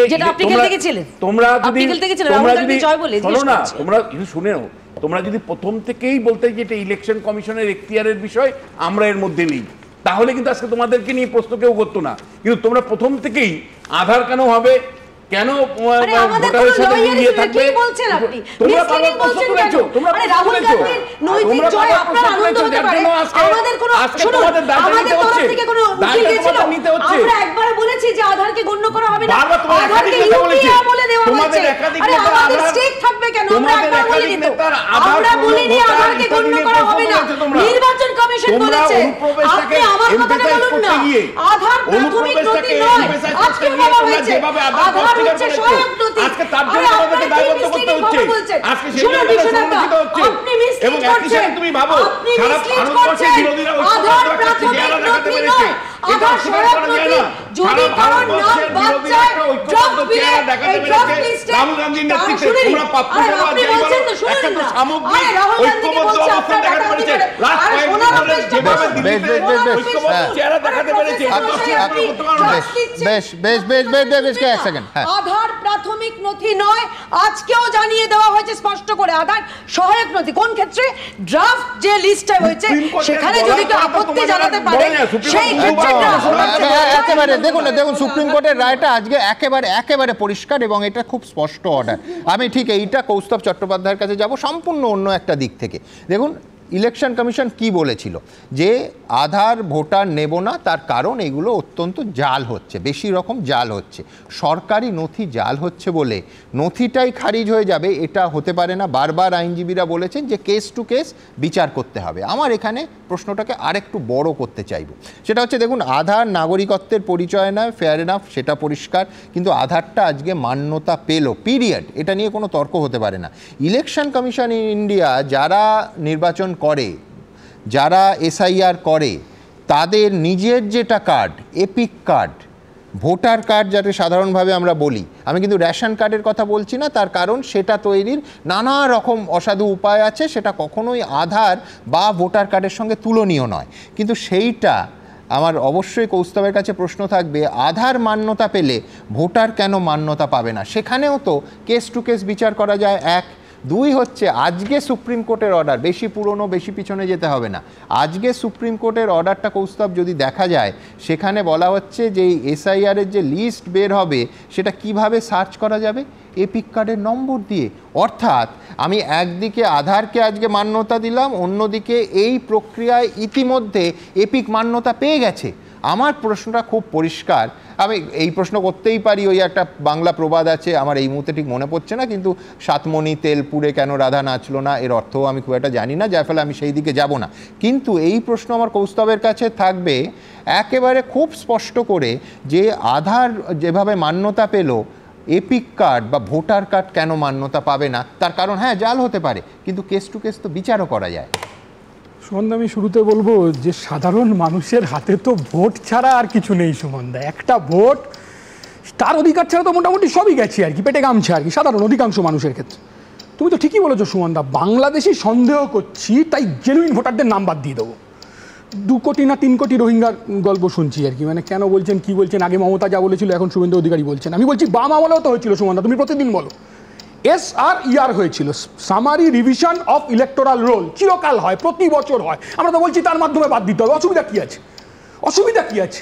28 লাখ নাম বাদ গেল, একটা কোনো চেঁচামেচি হলো না, হইচই হলো না। আজকে একটা বাইনারি, আমি আবার বলছি, বারবার বলছি কথা, একটা বাইনারি তৈরি করার চেষ্টা হচ্ছে, সংখ্যালঘু মানুষকে হিট করা হচ্ছে, যে কোনো সংখ্যালঘু মানুষকে লুঙ্গি পরে মানুষ দেখলেই নাকি রোহিঙ্গা বলে দেওয়া হচ্ছে, পানি নাকি বলা যাবে না, যে পানি সেই নাকি বাংলাদেশি, অথচ পানি শব্দটা এসছে সংস্কৃত থেকে, সব বিজেপিকে কি বোঝাবো।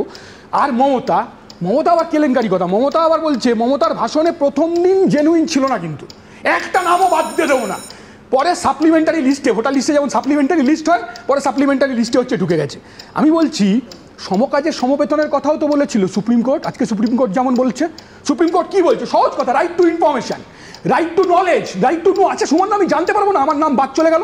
আমার তো SRERও যখন ছিল, ওই যে 2002 সালে রেফারেন্স করবো না, আমরা তো ভোটে কাজ করি নিচের দিকে, তো সেরকম সুযোগ আছে, মানুষ জানবে তো, গরিব মানুষ জানবে কোথা থেকে যে আমার নামটা বাদ গেছে, আমাকে তো দাখিল করতে হবে। আমি সুমনদা বারবার এক কথা বলার চেষ্টা করেছি, তুমি যে নামই বলো না কেন, তুমি এখন SIR বলতে পারো, কিন্তু যে নামই বলো না কেন, 2 মাসের মধ্যে কিভাবে 60 লাখ নাম বাদ গেল? আমি বলছি 60 লাখ নাম ভুয়ো নামও হতে পারে বিহারে, আমি সেটা বলছি না, কিন্তু কেন নাম বাদ গেল, কার নাম বাদ গেল, সেই নাম জানার অধিকার রয়েছে।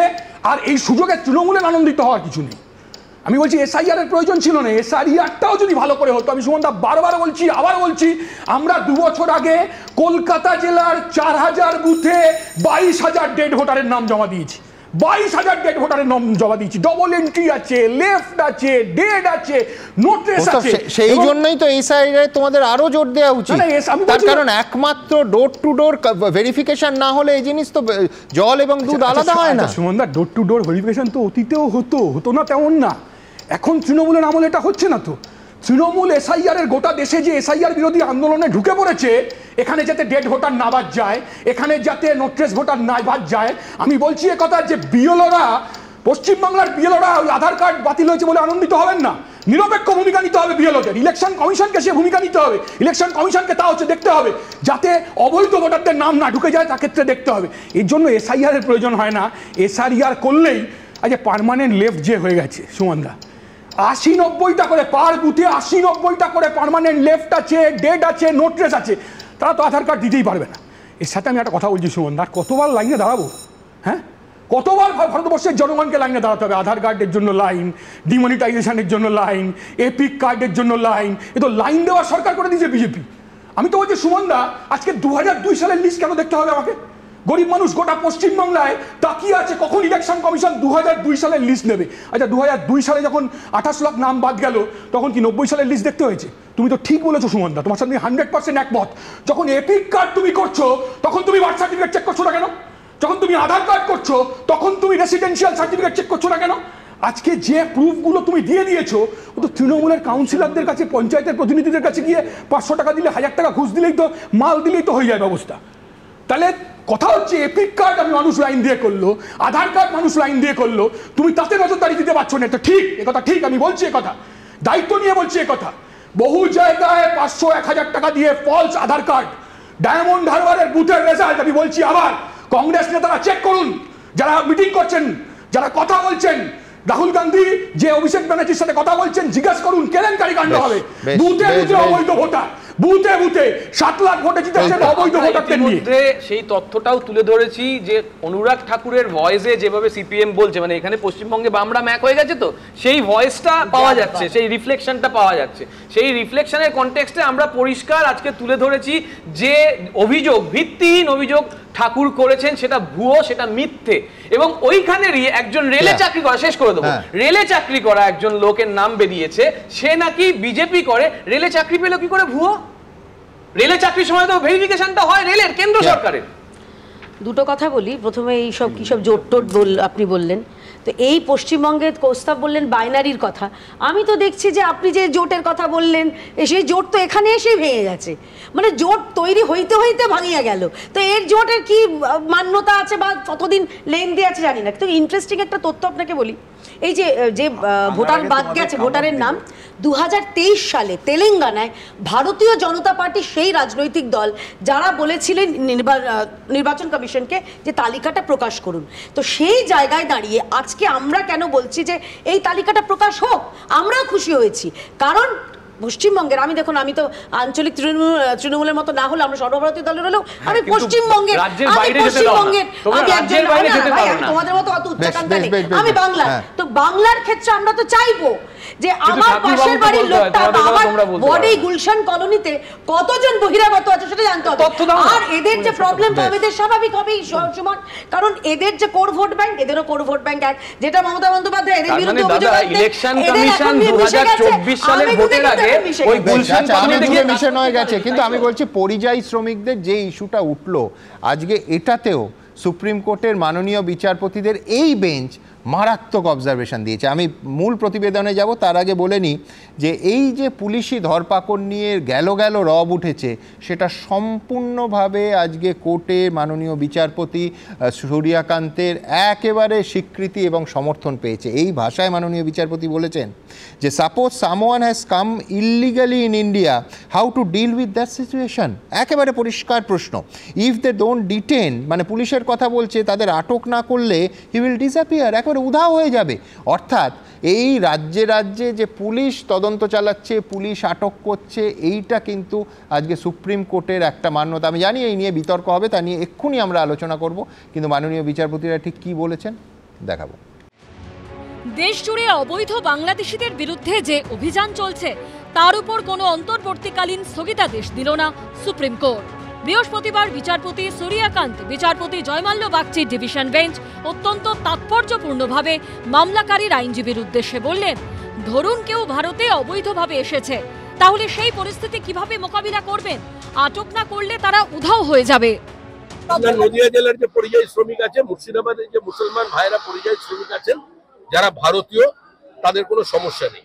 বাঙালি পরিযায়ী শ্রমিক তারা বাংলাদেশ থেকে এসেছে, জাল আধার কার্ড সংগ্রহ করেছে, তারাই দিল্লি পুলিশকে, হরিয়ানা পুলিশকে, পাঞ্জাবের পুলিশকে, মহারাষ্ট্রের পুলিশকে, কর্ণাটকের পুলিশকে চিনিয়ে দিয়েছে। ভিন রাজ্যে বাঙালি পরিযায়ী শ্রমিকদের বাংলাদেশি বলে দাগিয়ে হেনস্থার অভিযোগে সুপ্রিম কোর্টে মামলা করে পশ্চিমবঙ্গ পরিযায়ী শ্রমিক ওয়েলফেয়ার বোর্ড। এদিন তাদের কাছে বিচারপতি জয়মাল্য বাগচি জানতে চান, আন্তঃরাজ্য নথি যাচাইয়ের জন্য নির্দিষ্ট কোনো কর্তৃপক্ষ নেই? বিচারপতি সূর্যকান্ত বলেন, যে রাজ্য থেকে এই পরিযায়ী শ্রমিকরা কাজ করতে আসছেন এবং যেখানে কাজ করছেন সেই দুটি রাজ্যের মধ্যে সমন্বয় সাধনের জন্য একটি নোডাল এজেন্সি থাকা দরকার। মামলাকারীর আইনজীবী প্রশান্ত ভূষণ তার সওয়ালে বলেন, শ্রমিকরা আতঙ্কিত হয়ে পড়ছেন, সন্দেহভাজনদের জিজ্ঞাসাবাদ করা যায় কিন্তু আটক করা যায় না। তখন বিচারপতি সূর্যকান্ত প্রশ্ন করেন, ধরুন কেউ ভারতে অবৈধভাবে এসেছে, তাহলে সেই পরিস্থিতি কিভাবে মোকাবিলা করবেন? আটক না করলে তারা তো উধাও হয়ে যাবে। এক রাজ্য থেকে কেউ অন্য রাজ্যে কাজে গেলে সংশ্লিষ্ট রাজ্য সরকার এমন কোনো কার্ড ইস্যু করুক যাতে ভিন রাজ্যে ওই ব্যক্তিকে আটক করা হলে তিনি ওই কার্ড দেখাতে পারেন। বাংলা শুনলেই নাকি তাদের খুব খারাপ লাগছে। কি করবেন বলুন তো? দিল্লিতে বাংলায় কথা বলতে বলে ইলেকট্রিসিটি বন্ধ, খাবার বন্ধ। একজন আমাকে জানিয়েছিল বলে তাকে হঠাৎ করে নিয়ে চলে গেল, 10টা থানা ঘোরালো। আমাদের এখান থেকে যারা ট্যালেন্টেড, যাদের স্কিল আছে, তাদের নিয়ে যাওয়া হয় কাজের জন্য। তারা সংখ্যায় 22 লাখ, আর আমার বাংলায় কাজ করে বাইরে 1.5 কোটি পরিযায়ী শ্রমিক। তাদের যদি আমি আশ্রয় দিতে পারি, তাহলে তুমি আমাদের লোকেদের উপর অত্যাচার করবে কেন? কি ভেবেছো মগের বলল? আমি একটা জিনিস দেখেছি যে পরিযায়ী শ্রমিকদের বিপদের সব থেকে বড় কারণ হচ্ছে রাজ্য সরকারের প্রশাসনিকভাবে তাদেরকে সহযোগিতা করছে না। পরিযায়ী শ্রমিকের দুর্দশাকে পশ্চিমবঙ্গের মুখ্যমন্ত্রী মমতা ব্যানার্জি পুঁজি করতে চাইছে, অথচ এটা কিন্তু সমাধান এক্ষুনি করা যায়। 25শে আগস্ট মামলার পরবর্তী শুনানি। সৌভিক মজুমদার, রাজীব চৌধুরী ও প্রদ্যুৎ সরকারের রিপোর্ট, এবিপি আনন্দ। প্রদীপ্ত, আপনি নিশ্চয়ই দেখলেন যে সরকারকে, রাজ্যকে একেবারে স্পষ্ট দায়িত্ব নিতে হবে। কোথায়, আমি বলছি এটা কিন্তু সুপ্রিম কোর্টের কোনো অর্ডার নয়, এটা একেবারে সুপ্রিম কোর্ট প্রকাশ্যে যে পর্যবেক্ষণ, আমি সেখানে বলতে পারি। সেটা হচ্ছে যে এতদিন আমরা রাজ্যের তরফে কি দেখতাম, যে অনুপ্রবেশকারী যদি হয় তাহলে কেন্দ্রের দায়, তার কারণ বর্ডার সামলাচ্ছে বিএসএফ। যদি আধার জাল হয় কেন্দ্রের দায়, আধার কার্ড কেন্দ্র দিয়েছে। ভোটার যদি জাল হয় ভোটার কার্ড, তাহলে অবশ্যই কেন্দ্রের দায়। কিন্তু এইখানে অনুপ্রবেশকারী বা জাল বা পরিচয়পত্র নিয়ে অন্য দেশে যদি কোনো শ্রমিক যায় আর তার কাছে সার্টিফাইড ওয়েস্ট বেঙ্গল পুলিশকে, অর্থাৎ সরকারি সার্টিফিকেট নিয়ে তাকে যেতে হবে, সেখানে তার দায়িত্ব কিন্তু রাজ্যকে নিতে হবে। রাজ্য তো নিয়েছে, এবং সেই কারণেই তোমার দাদা খেয়াল রাখবে যে 2014 সালে যখন ওই কোমরে দড়ি পরানোর ঘটনা ঘটছিল, ভারত সরকার 3টে ডি পলিসি এখানে ব্যবহার করে। একটা হচ্ছে ডিটেকশন, একটা হচ্ছে ডিটারমিনেশন, তারপর হচ্ছে ডিপোর্টেশন। এখানে রাজ্য সরকার ডিপোর্টেশনে যথাযোগ্যভাবে সাহায্য করেছে, কিন্তু ডিটেকশন ডিটারমিনেশনের প্রবলেমটা দেখো। আসামে 25শে মে 14 জনকে ফেরত পাঠিয়ে দেওয়া হলো, আবার সুসুর করে ভেতরে নিয়ে চলে আসতে হলো ভারত সরকারকে, আসাম সরকারকে। বললো প্রমাণ করা যায়নি যে ওরা বিদেশি কিনা ভিনদেশি কিনা। এই জায়গাটাই আমাদের সমস্যা। আজকে তোমরা ইন্টারস্টেট নিয়ে এখানে কথা হচ্ছে, সেই দায়িত্বটাই রাজ্যকে নিতে হবে। রাজ্য তো নিচ্ছে, রাজ্য তো নিচ্ছে না তা নয়। রাজ্য বলছে এর আগে যখন এই রাজ্যে ডাবল দুটো জায়গার ভোটার কার্ড, মুর্শিদাবাদের দুটো অংশের ভোটার কার্ড নিয়ে জঙ্গি ধরা পড়ছে, সেই দায়িত্ব রাজ্য কোথা থেকে কার্ড পেয়েছে আমরা জানি না বলতে পারে। কিন্তু এই যদি আমি বলছি, এটা এখনো পর্যবেক্ষণ, মাননীয় বিচারপতিরা প্রকাশ্যে সাজেশন দিয়েছেন এই মাত্র, কিন্তু এইটা হলে কিন্তু পুলিশ ভেরিফিকেশনের দায়িত্ব পুলিশকে এবং রাজ্য সরকারকে নিতে হবে। যে নিয়েছে ডিপোর্টেশনের লিস্টটা আমাদের স্বরাষ্ট্র মন্ত্রকের ওয়েবসাইট থেকে, পরে অনুপ্রবেশকারী হিসেবে ধরা পড়লে তার জবাবদিহি করতে হবে রাজ্যকে। দিচ্ছে, বারংবার দিচ্ছে। সেটা তো বলছি, ডিপোর্টেশনের লিস্টটা একবার দেখে নাও, সেখানে পুলিশের রোলটা দেখো। লাস্ট কথা বলে দিই, এই যে আসাম, মণিপুর, মেঘালয় রেল স্টেশন থেকে ধরা পড়ছে, 1400 লোককে ফেরত পাঠানোর কথা বলা হচ্ছে। সেখানেও কিন্তু আমি বলছি, প্রদীপ্ত যেটা নিয়ে হই হই করছে সেটা হচ্ছে, বা তৃণমূল যেটা নিয়ে বলছে যে ডিটেন করার অধিকার, সেটাও কিন্তু আজকে একেবারে পরিষ্কার সুপ্রিম কোর্ট বলে দিল বিশ্বনাথ দা, যে ডিটেন করতে পারবে এবং তদন্ত করতে পারবে অন্য রাজ্যের পুলিশ। দেখুন, দুটো পার্ট একদম পরিষ্কার। যারা অবৈধভাবে এসেছে তাদেরকে তো আপনি খুঁজে বার করতেই হবে, পুলিশকে তো নামাতেই হবে। মানে এটা নিয়ে তো কোনো, আমাদের দেখতে হবে যে সবচেয়ে মিনিমাম হ্যারাসমেন্টের মাধ্যমে যাতে আইডেন্টিফিকেশন হয়, এটা একটা দিক। দ্বিতীয় যেটা, সেটা হলো যে রাজ্য থেকে পরিযায়ী শ্রমিকরা যাচ্ছেন সেই রাজ্য সরকারের কিন্তু একটা শংসাপত্র এবং তাদের এক ডেটা ব্যাংক কিন্তু খুব স্পষ্ট থাকতে হবে। মানে একটা রেসপন্সিবিলিটি যে রাজ্য থেকে যাচ্ছে সেই রাজ্যকে কিন্তু নিতে হবে। আজকে সুপ্রিম কোর্ট সেই বক্তব্য রাখলেন। শুনুন, দেখুন এখন পর্যন্ত যা আলোচনা হয়েছে, আমার শুধু ঘরপোড়া গরু সিঁদুরে মেঘ দেখলে ভয় লাগে। আমার যেটা আশঙ্কা সেটা হলো আজকের রায়ের পরে একটা কিন্তু সম্ভাবনা থেকেই যায় সেটা হলো যে যেহেতু এখানে প্রচুর জাল আধার হয়, জাল ভোটার কার্ড হয়, ফলে এই জালের সহযোগিতা নিয়ে আমাদের শেষ পর্যন্ত এসআইআরটা হবে তো ঠিক মতন, শেষ পর্যন্ত আমাদের মানে পরিযায়ী শ্রমিক নিয়ে আমার একেবারে মানে অন্যভাবে নেবেন না। ভারতবর্ষের নাগরিকত্ব ভারতবর্ষের নাগরিকত্বই হয়, রাজ্যের নাগরিকত্ব হয় না। এবার আপনি একজন ভারতবর্ষের নাগরিকের যে বেসিক ডকুমেন্ট সেটা যদি থাকে, ভারতবর্ষের যে কোনো নাগরিকের ভারতবর্ষের যে কোনো প্রান্তে যাওয়ার অধিকার রয়েছে, বসবাসের অধিকার রয়েছে, কেউ সেই অধিকার খর্ব করতে পারে না। যদি কেউ অধিকার খর্ব করতে চান তাহলে কিন্তু তিনি আইন বিরুদ্ধ কাজ করছেন। আমি মনে করি যে প্রায় রাজ্যে ওয়াইজ এই যে আলাদা আলাদা করে আইডেন্টিটি থাকবে, আলাদা আলাদা করে এই যে প্রতিষ্ঠানগুলো তৈরি করার হলে আসলে নাগরিকদেরই বেশি বিড়ম্বনায় ফেলানো হবে। একটাই বেসিক পরিচয়পত্র সেটা যথেষ্ট। একটা ডেটা ব্যাংক, এটা একদম পরিষ্কার ডেটা ব্যাংক যে আমার রাজ্য থেকে অমুক জায়গায় কাজের জন্য যাচ্ছে। আমি বলছি যে কোনো সভ্য দেশের দেখুন, আপনি বলতে পারেন যে ফিল্ট্রেশন যদি ডাবল ফিল্ট্রেশন হয় তাতে কোনো অসুবিধা নেই, কিন্তু এই ফিল্ট্রেশনের নামে যদি নাগরিকদের বিড়ম্বনা তৈরি হয় সেটা হওয়া একেবারে কাঙ্ক্ষিত নয়, বাঞ্ছিত। পশ্চিমবঙ্গে তো এই নকল কাগজপত্র নিয়ে প্রচুর আলোচনা চলছে, ফলে এই ধরনের ডকুমেন্ট যখন নিম্নবিত্ত মানুষের জন্য চাওয়া হবে, এক তারও নকল হওয়ার সম্ভাবনা থাকবে, এবং দুই রাজনৈতিক ক্ষমতাশালী যারা তারা কিন্তু তখন সেইটা দেওয়ার জন্য পয়সা করি চাইতে পারেন। এবং দ্বিতীয় বক্তব্য, যেই ন্যায্য আর নকলের কথা হচ্ছে, দেখুন নকল পুলিশ ছিল, তারপর নকল থানা হলো, নকল ভোটার ছিল, এরপর নকল বুথ হতে পারে, এমন জায়গায় উত্তরপ্রদেশে নকল দূতাবাস আছে। এবার আমার বক্তব্য হচ্ছে যে এই নকল আর আসল আলাদা করার জন্য আজকে তো যে কম্পিউটিং সিস্টেমস আজকে এসেছে পৃথিবীতে, আমাদের কেন্দ্রীয় সরকার এবং তার সঙ্গে রাজ্য সরকার তারা কিন্তু কিছুতেই মিলেমিশে কাজ করছেন না। অর্থাৎ সংসদীয় যে ব্যবস্থা, সাংবিধানিক যে ব্যবস্থা, তাতে কিন্তু কেন্দ্র আর রাজ্য সরকারের যে সম্পর্ক সেটা বারবার গোলমাল হচ্ছে, এবং তার জন্যই তথ্যের এত অসুবিধা। আমি বলছি এর কেন্দ্র কেয়ার কাছে যাবো, একটা পজিটিভ দিকও আছে, সেটা হচ্ছে যে একজন শ্রমিক যখন আরেকটা রাজ্যে কাজ করতে যাচ্ছেন তখন সেই রাজ্যের পরিচয়পত্র তার সঙ্গে থাকছে। এবার সেই যে রাজ্যে তিনি যাবেন সেখানে স্থানীয় পুলিশ কোনো কারণে যদি তাকে, মানে আমি ধরে নিচ্ছি ওই শব্দটা ওরা খানিকক্ষণ আগে ব্যবহার করছিল, আমি ধরে যে হ্যারাস, এই হ্যারাসের একটা ভয়ঙ্কর ছবি একটু পরে আপনাদের সামনে আনবো, যে হ্যারাস করে, তাহলে প্রাথমিক পরিচয় হিসেবে একেবারে সেই পরিচয়পত্র তিনি দাখিল করছেন, এবং সেটা কোথাও একটা উল্টো দিক থেকে দেখলে সেই শ্রমিকের সুরক্ষা কবচের কাজ করবে না। নিঃসন্দেহে এটা উল্টো দিকের নয়, উল্টো সোজা সবই এক। আমরা তো এটা স্বাগত জানাচ্ছি, তার কারণ এটা এরকম যদি কোনো দেওয়া হয় কাউকে এরকম একটা পরিচয়পত্র, সেই শ্রমিক তো একদিকে তিনি তার একটা নিরাপত্তা থাকবে, এবং অন্য দিক থেকে যারা মিথ্যে ফেক খবর করে, এই কিছুদিন আগে যেরকম হলো গুরুগ্রামে পার্থপ্রতিম রায় আপনার চ্যানেলে করলাম, আমরা গতকাল দেখলাম রাজ্যের মাননীয় মুখ্যমন্ত্রী, আজকেও তিনি একটা ভুল তথ্য বলেছেন, মহারাষ্ট্রে একজন পরিযায়ী শ্রমিক, তার নাকি বাঙালি হওয়ার কারণে, পশ্চিমবঙ্গ থেকে যাবার কারণে তাদের কান কেটে নেওয়া হয়েছে। ঘটনাটা কি দাঁড়িয়েছে সেটা হচ্ছে তার যে যার কাছে কাজ করছিলেন সেইখানে তার যে কর্তৃপক্ষ, সে অত্যন্ত অন্যায় কাজ করেছে, সে নিজের বকেয়া পাওনা টাকাটা চেয়েছিল বলে তার কান কেটে নিয়েছে, সেটা ক্রিমিনাল অফেন্স। কিন্তু তার সঙ্গে বাঙালি বাংলার না না না, তার নামই রাহুল সিং। রাহুল সিং বাংলায় থাকতে পারে না? বাঙালি আমরা তো স্যালাড বলে প্রজে থাকি দিদি, আমরা তো বাংলাদেশ সমান না, কেউ বাংলা পক্ষ কালো কথা পিয়ারিকে নিয়ে চলতে পারে, অসুবিধা নেই, আমাদের বাংলা সবাইকে নিয়ে চলি।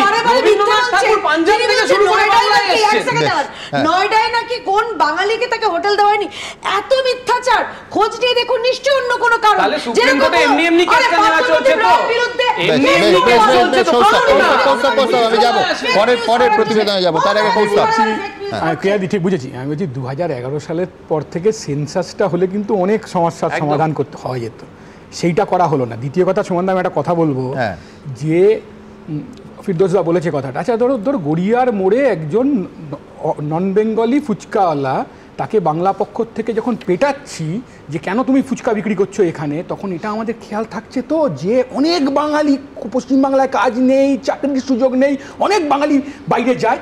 এরকম ঘটনা কিন্তু ঘটেছে আগে অতীতে, আসামে হয়েছে, মহারাষ্ট্রে হয়েছে, এটা মারাত্মক ঘটনা। থার্ড আমার যেটা কথা, এবং আবার বলছি এটা গ্যাংরিনের মতো ছড়ায় এই ধরনের প্রাদেশিকতা। ইমিগ্রেন্ট আইনটা খুব জরুরি। কার্ড থাকতে হবে, যে রাজ্যে কার্ড করতে যাচ্ছে তার ভূমিকা থাকতে হবে। আমি শুরুতেই যে কথা বলেছি যে আমাদের কিন্তু ভোট দেওয়া ছাড়া গরিব মানুষের কিছু নেই। প্যান্ডেমিকের সময় ইতিমধ্যে একটা পার্লামেন্টে তথ্য দিল, সেই তথ্যে দেখা যাচ্ছে রিসিভিং এন্ডে ওয়েস্ট বেঙ্গল কতটা এগিয়ে, সেন্ডিং এন্ডে কতটা কম। আমি এখান থেকে একেবারে পরিষ্কার, আমি বলছি পরিষ্কার এক ব্যক্তির ঘটনা আপনাদের সামনে রাখবো। আমি বলছি ধরে নিন এই ব্যক্তির জায়গায় কয়েক ঘন্টার জন্য আমাদের কাউকে বা আপনারা যারা দেখছেন তাদের কাউকে এই পরিস্থিতিতে পড়তে হলো। কল্পনা করুন কি ভয়াবহ পরিস্থিতির মধ্যে দুটো মাস এক ভদ্রলোককে কাটাতে হয়েছে। কি তার ঘটনা, যে এই রাজ্য থেকে রাজস্থানে কাজ করতে গেছিলেন। কেন গেছিলেন আমরা সবাই কারণটা জানি, যে এখানে মজুরি কম, বাইরের বহু রাজ্যে মজুরি বেশি। মালদা শ্রমিক, তারপর রাজস্থানে তাকে গ্রেফতার করা হলো, শটান জেলে নিয়ে যাওয়া হলো, বিএসএফের হাতে তুলে দেওয়া হলো বাংলাদেশি বলে। তিনি কি সত্যি বাংলাদেশি? ঠিক এই জায়গায় এই ট্র্যাজেডিটার সমস্ত সূত্রটা লুকিয়ে আছে। বিএসএফ তাকে বাংলাদেশে পাঠিয়ে দিল।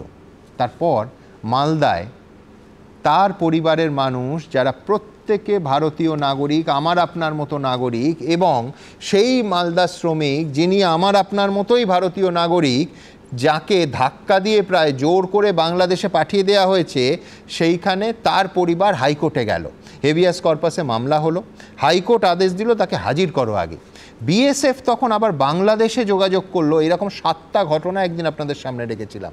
এটা আমার কাছে ডিটেলস আছে, 8ম ঘটনা প্রায়, আরও বেশি, অনেক বেশি হয়তো, কিন্তু সংবাদ মাধ্যমে, কলকাতার সংবাদ মাধ্যম অবধি যেখানে এসছে, বাংলাদেশ সেখান থেকে বাংলাদেশের সঙ্গে যোগাযোগ করে বিএসএফ তাকে ফেরত আনলো। এখান থেকে মালদা থেকে কাজ করতে গেছিলেন 19শে জুন।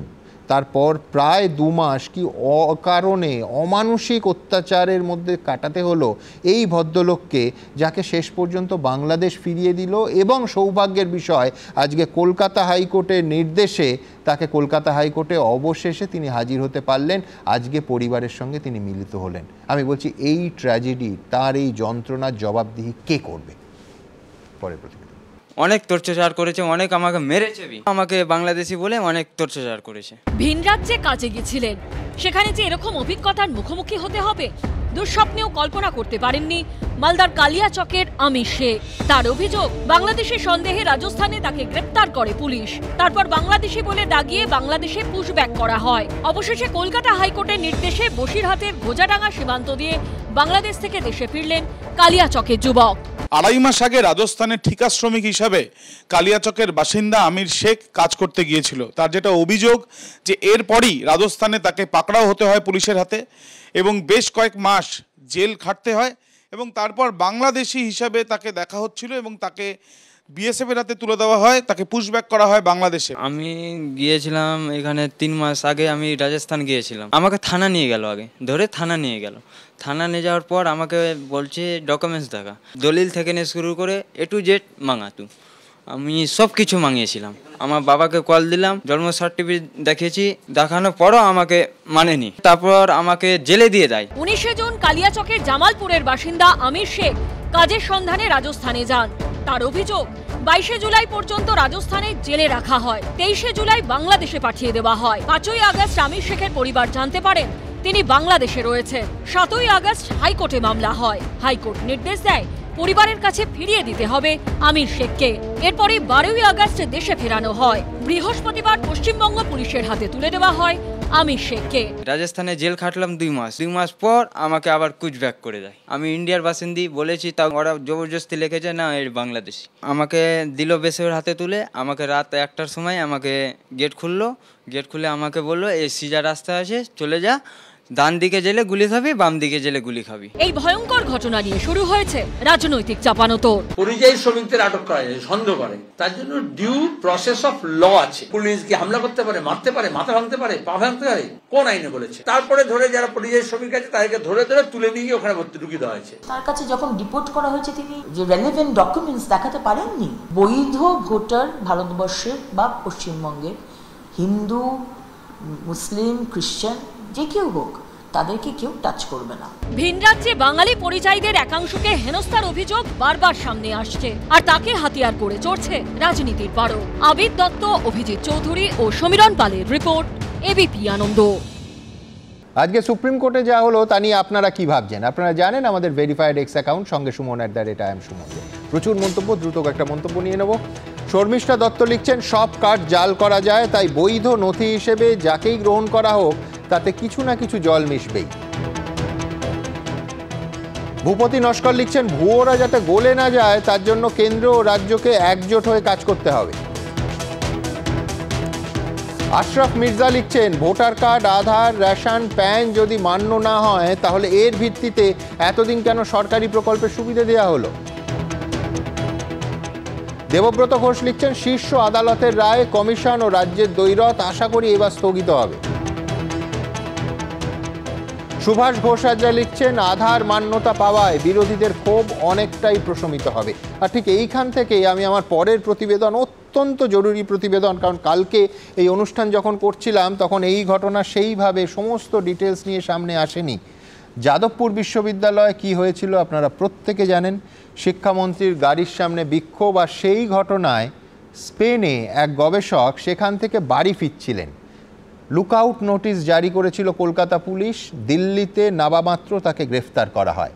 অতি সক্রিয়তা, এই প্রশ্ন উঠছে সঙ্গত কারণে। পরের প্রতিবেদন।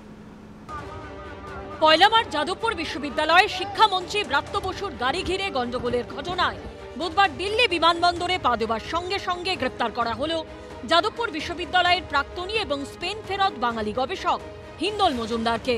শিক্ষামন্ত্রীর গাড়ি ঘিরে গন্ডগোলের সময় ভারত থেকে ৮৫০০ কিলোমিটার দূরে স্পেনে ছিলেন হিন্দল মজুমদার।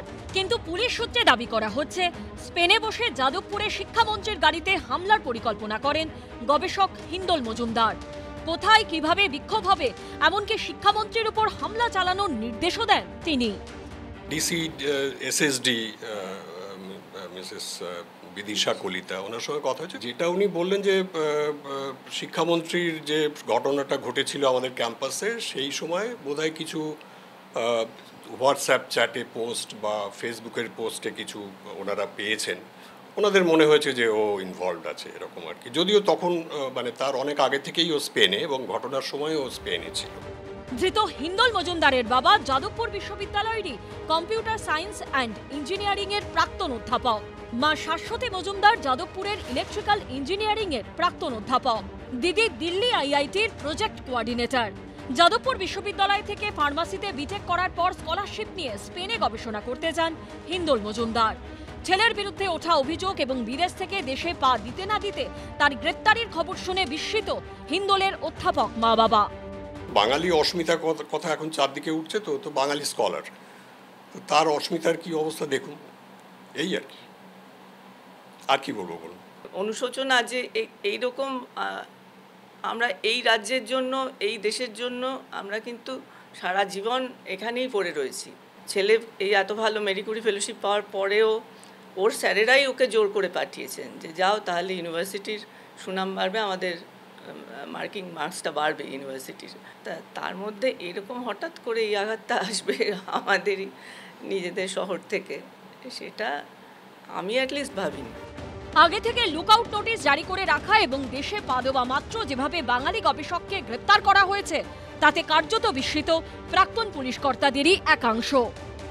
একে অনুব্রত মণ্ডল যে তার মোবাইল সিজ করতে পারে না, কিন্তু একটা ট্যালেন্টেড ছেলে যে দেশের সম্পদ হবে ভবিষ্যতে, তাকে তার জন্য লুকআউট নোটিশ। আমাদের তো ওই ট্যালেন্ট দরকার নেই, আমাদের ট্যালেন্ট দরকার কোন ট্যালেন্ট? যে হেডমিস্ট্রেসকে জগ ছুঁড়ে মারবে, যে বাড়ি পার্টি অফিসে সন্ধ্যেবেলা পিঠে করাবে, যে বিরোধী দলকে নিয়ে গিয়ে গুম করে দেবে, এরা হচ্ছে আমাদের সম্পদ। এরা ট্যালেন্টেড লোক, তো আমার কি আছে, আমার ওদিকে কি হবে? ওরা আমাকে ভোট দেবে 25টা করে, 500 ভোট দেবে। বাঙালি তরুণ গবেষককে গ্রেপ্তার করতে পুলিশের এই তৎপরতায় ক্ষোভ উগরে দিয়েছে বিরোধীরা। আমরা দেখেছিলাম বিজেপির মন্ত্রী হিসেবে যাদবপুরের মধ্যে শ্লীলতাহানি করেছিল ওই বাবুল সুপ্রিয়, তাকে মমতা ব্যানার্জি মন্ত্রী করে দিলেন। যেখানে ব্রাত্য বসুর গাড়ি প্রতিবাদরত ছাত্রদের উপর চালিয়ে দেওয়ার চেষ্টা হচ্ছিল, মানুষের কণ্ঠস্বরকে রোধ করতে চাইছে। এবং এটা একটা ঘটনা নয়, গোটা দেশে তাই হচ্ছে, এখানেও তাই হচ্ছে। সরকার হচ্ছে অপরাধের সরকার, অপরাধীদের সরকার, এবং পুলিশ হচ্ছে তাদেরকেই সংরক্ষণ দিচ্ছে। পুলিশের সঙ্গে আমার কাছে কোনো তথ্য বা এই জাতীয় কোনো খবর আমার কাছে ছিল না। আমার সমর্থনও নেই, আমার বিরোধিতাও নেই, কিছুই নেই, আমার কোনো বক্তব্যই নেই। আপনার গাড়িতেই তো এটা হামলা হয়েছে, আপনি কি মনে করেন পুলিশ এটা ঠিক কাজ করেছে? আমি তো, আমার সাথে পুলিশের কোনো কথা হয়নি, আমি খোঁজ নিয়ে দেখি না পুলিশের অ্যাকশনটা ঠিক। আমি তো জানি না, আমি ছেলেটিকে চিনি না। সব মিলিয়ে তরুণ বাঙালি গবেষকের গ্রেপ্তারি ঘিরে মাথাচাড়া দিয়েছে বিতর্ক। ময়ূখ ঠাকুর চক্রবর্তী ও কৃষ্ণেন্দু অধিকারীর রিপোর্ট, এবিপি আনন্দ। দেখুন, যে ঘটনা ঘটেছে আমি দ্রুত একবার আপনাদের মনে করিয়ে দেবো যে অত্যন্ত অনভিপ্রেত ঘটনা, এবং সেই মুহূর্ত থেকে এই স্টুডিওতে বা আলোচনা একেবারে দুটো মেরুতে ভাগ হয়ে গেল। আমরা সেদিনও বলেছিলাম যে সেদিনের অনুষ্ঠান কাউকে খুশি করতে পারবে না, তার কারণ আমরা না মনে করছি একটা মেরু ভাবছিল যে ছাত্ররা শিক্ষামন্ত্রীকে নাকি খুন করতে চেয়েছিল, আর একটা মেরু বলতে শুরু করলো যে শিক্ষামন্ত্রী ছেলেটিকে গাড়ি চাপা দিয়ে খুন করার চেষ্টা করেছিল। আমরা বলেছিলাম দুটোর কোনোটাই নয়, কিন্তু অনভিপ্রেত দুর্ভাগ্যজনক ঘটনা। সেইখানে একজন গবেষক যিনি ৮,০০০ কিলোমিটার দূরে, আমি বলছি ঘটনাটাকে, অনেকে বলছিলেন সেদিন স্পার অফ দ্য মোমেন্ট, এটা ঘটে গেছে ঘটনা, অনেকক্ষণ ধরে ঘটনা চলেছে, সেই ঘটনাটাকে আগে থেকে প্ল্যান, এবং ৮,০০০ কিলোমিটার দূরে স্পেনে বসে এই গবেষক সেটা প্ল্যান করেছেন। এবং তিনি যখন, লক্ষ্য করুন ঘটনা প্রবাহটা, দিল্লি এয়ারপোর্টে নামলেন, তিনি আফতাব আনসারি নন, তিনি জঙ্গি নন, সন্ত্রাসবাদী নন, এমনকি বিনয় মিশ্রও নন। তাকে আমাদের কলকাতা পুলিশের লুকআউট নোটিশে গ্রেফতার করা হলো। আমি আমি আমি জানি না প্রদীপ্ত কি ব্যাখ্যা দেবে, কারণ প্রদীপ্ত সেই মুহূর্তে, সেই ঘটনার দিন সেখানেই ছিল। দেখুন দাদা, আমি খুব পরিষ্কারভাবে সেদিনকে দেখেছি কিরকম মারমুখী ছিল, কিরকম খুনি মানসিকতা ছিল। আমি কোট আন করবো, আমি কেন বলছি, মানে স্পেনে বসে ইনি সেই খুনটা প্ল্যান করেছিলেন। কিছুক্ষণ আগে ভালো কথা বলছিল না, আমি হিন্দুদের পার্টিই আসবো, সব পার্টিই আসছি। I hope TMC and their lackeys are eliminated from the face of this earth, from the face of this earth. ও আমাকে এলিমিনেট, আমাদের এলিমিনেট করতে চাইছে from the face of this earth। তাহলে এরা এত ভালো গবেষক, আমি কি বলছি, এখানে আমার একটা ব্যক্তিগত টাচ দিতে হবে, কিন্তু আমি সেটা একটু পরে হোল্ডে রাখছি। আইন অনুযায়ী কাজ হচ্ছে কিনা, এবার আর কোর্টের কথা হবে না, এবার সামাজিক মাধ্যম হয়ে গেল। এতক্ষণ ফেক নিউজ হচ্ছিল, এবার সামাজিক মাধ্যম হয়ে গেল। আমি তারপরে ওই বামফ্রন্ট সরকারকে কোন জলে টলে ফেলে দিয়েছিল, বামফ্রন্ট সরকারের সবাই সাঁতার জানে, কৌস্তু সবাই বঙ্গোপসাগরে ফেলে দিয়েছিল, তাতে হয়তো ডুবে মরে যাবে। এই যে যাদবপুরের একজন রিসার্চ স্কলার, তাকে এইভাবে তাকে ধরার জন্য পশ্চিমবঙ্গে প্রতিবাদ করেছি, আন্দোলন কিভাবে এবং দক্ষ বসু দায়িত্ব নিয়ে তারপরে কমেন্টগুলো করেছিলেন, অত্যন্ত দায়িত্বশীল কমেন্ট করেছিলেন, আজকেও তিনি এই কমেন্ট করেছেন। চন্দন মজুমদার যাদবপুরের অত্যন্ত নাম করা একজন গবেষক এবং অধ্যাপক, তার কাছ থেকে পুলিশ খবর নেয়নি। আমাদের এখানকার একজন রিসার্চ স্কলার যাদবপুরে, তাকে ধরতে যাওয়া হচ্ছে। এদিকে তৃণমূলের যখন কেউ একজন চিৎকার করে গালাগালি দিচ্ছেন পুলিশকে ফোনে, তাকে কিচ্ছু বলা হচ্ছে।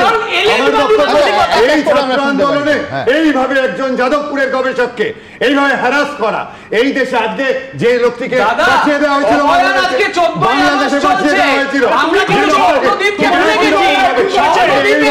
আমি বলছি যে প্রদীপ তো অভয়া নিয়েও বলবে,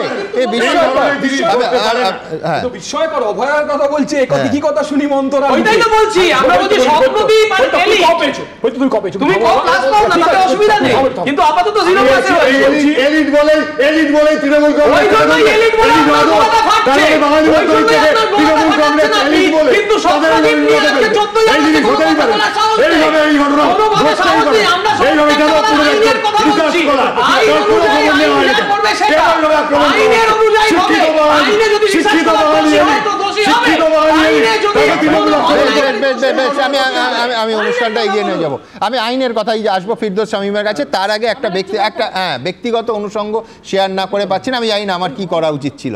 আমি বলছি, এই যাদের বিরুদ্ধে প্রদীপ্তদের এত ক্রোধ, এই মূল অভিযুক্ত যে ছেলেটি, আমি জানতামও না, এই অনুষ্ঠানে আপনাদের দেখিয়েছিলাম, সেই ছেলেটি নাকি একটা ও বলছিল না যে এলিমিনেট করা পৃথিবীর বুক থেকে নিশ্চিহ্ন করে দেওয়ার কথা বলেছে, সে কোনো সময় একটা ফেসবুকে কোনো একটা অংশ এই অনুষ্ঠানের ভালো লাগেনি, তো সে লিখেছিল যে আমার সে চিতা জ্বালাবে। তো আমি তো বলেছিলাম যে আমার তো যমজ সন্তান আছে, আমি জানতাম তারাই চিতা জ্বালাবে, তো ও যদি দায়িত্ব নেয় আমার তাতে আপত্তি নেই। আমার কি উচিত ছিল?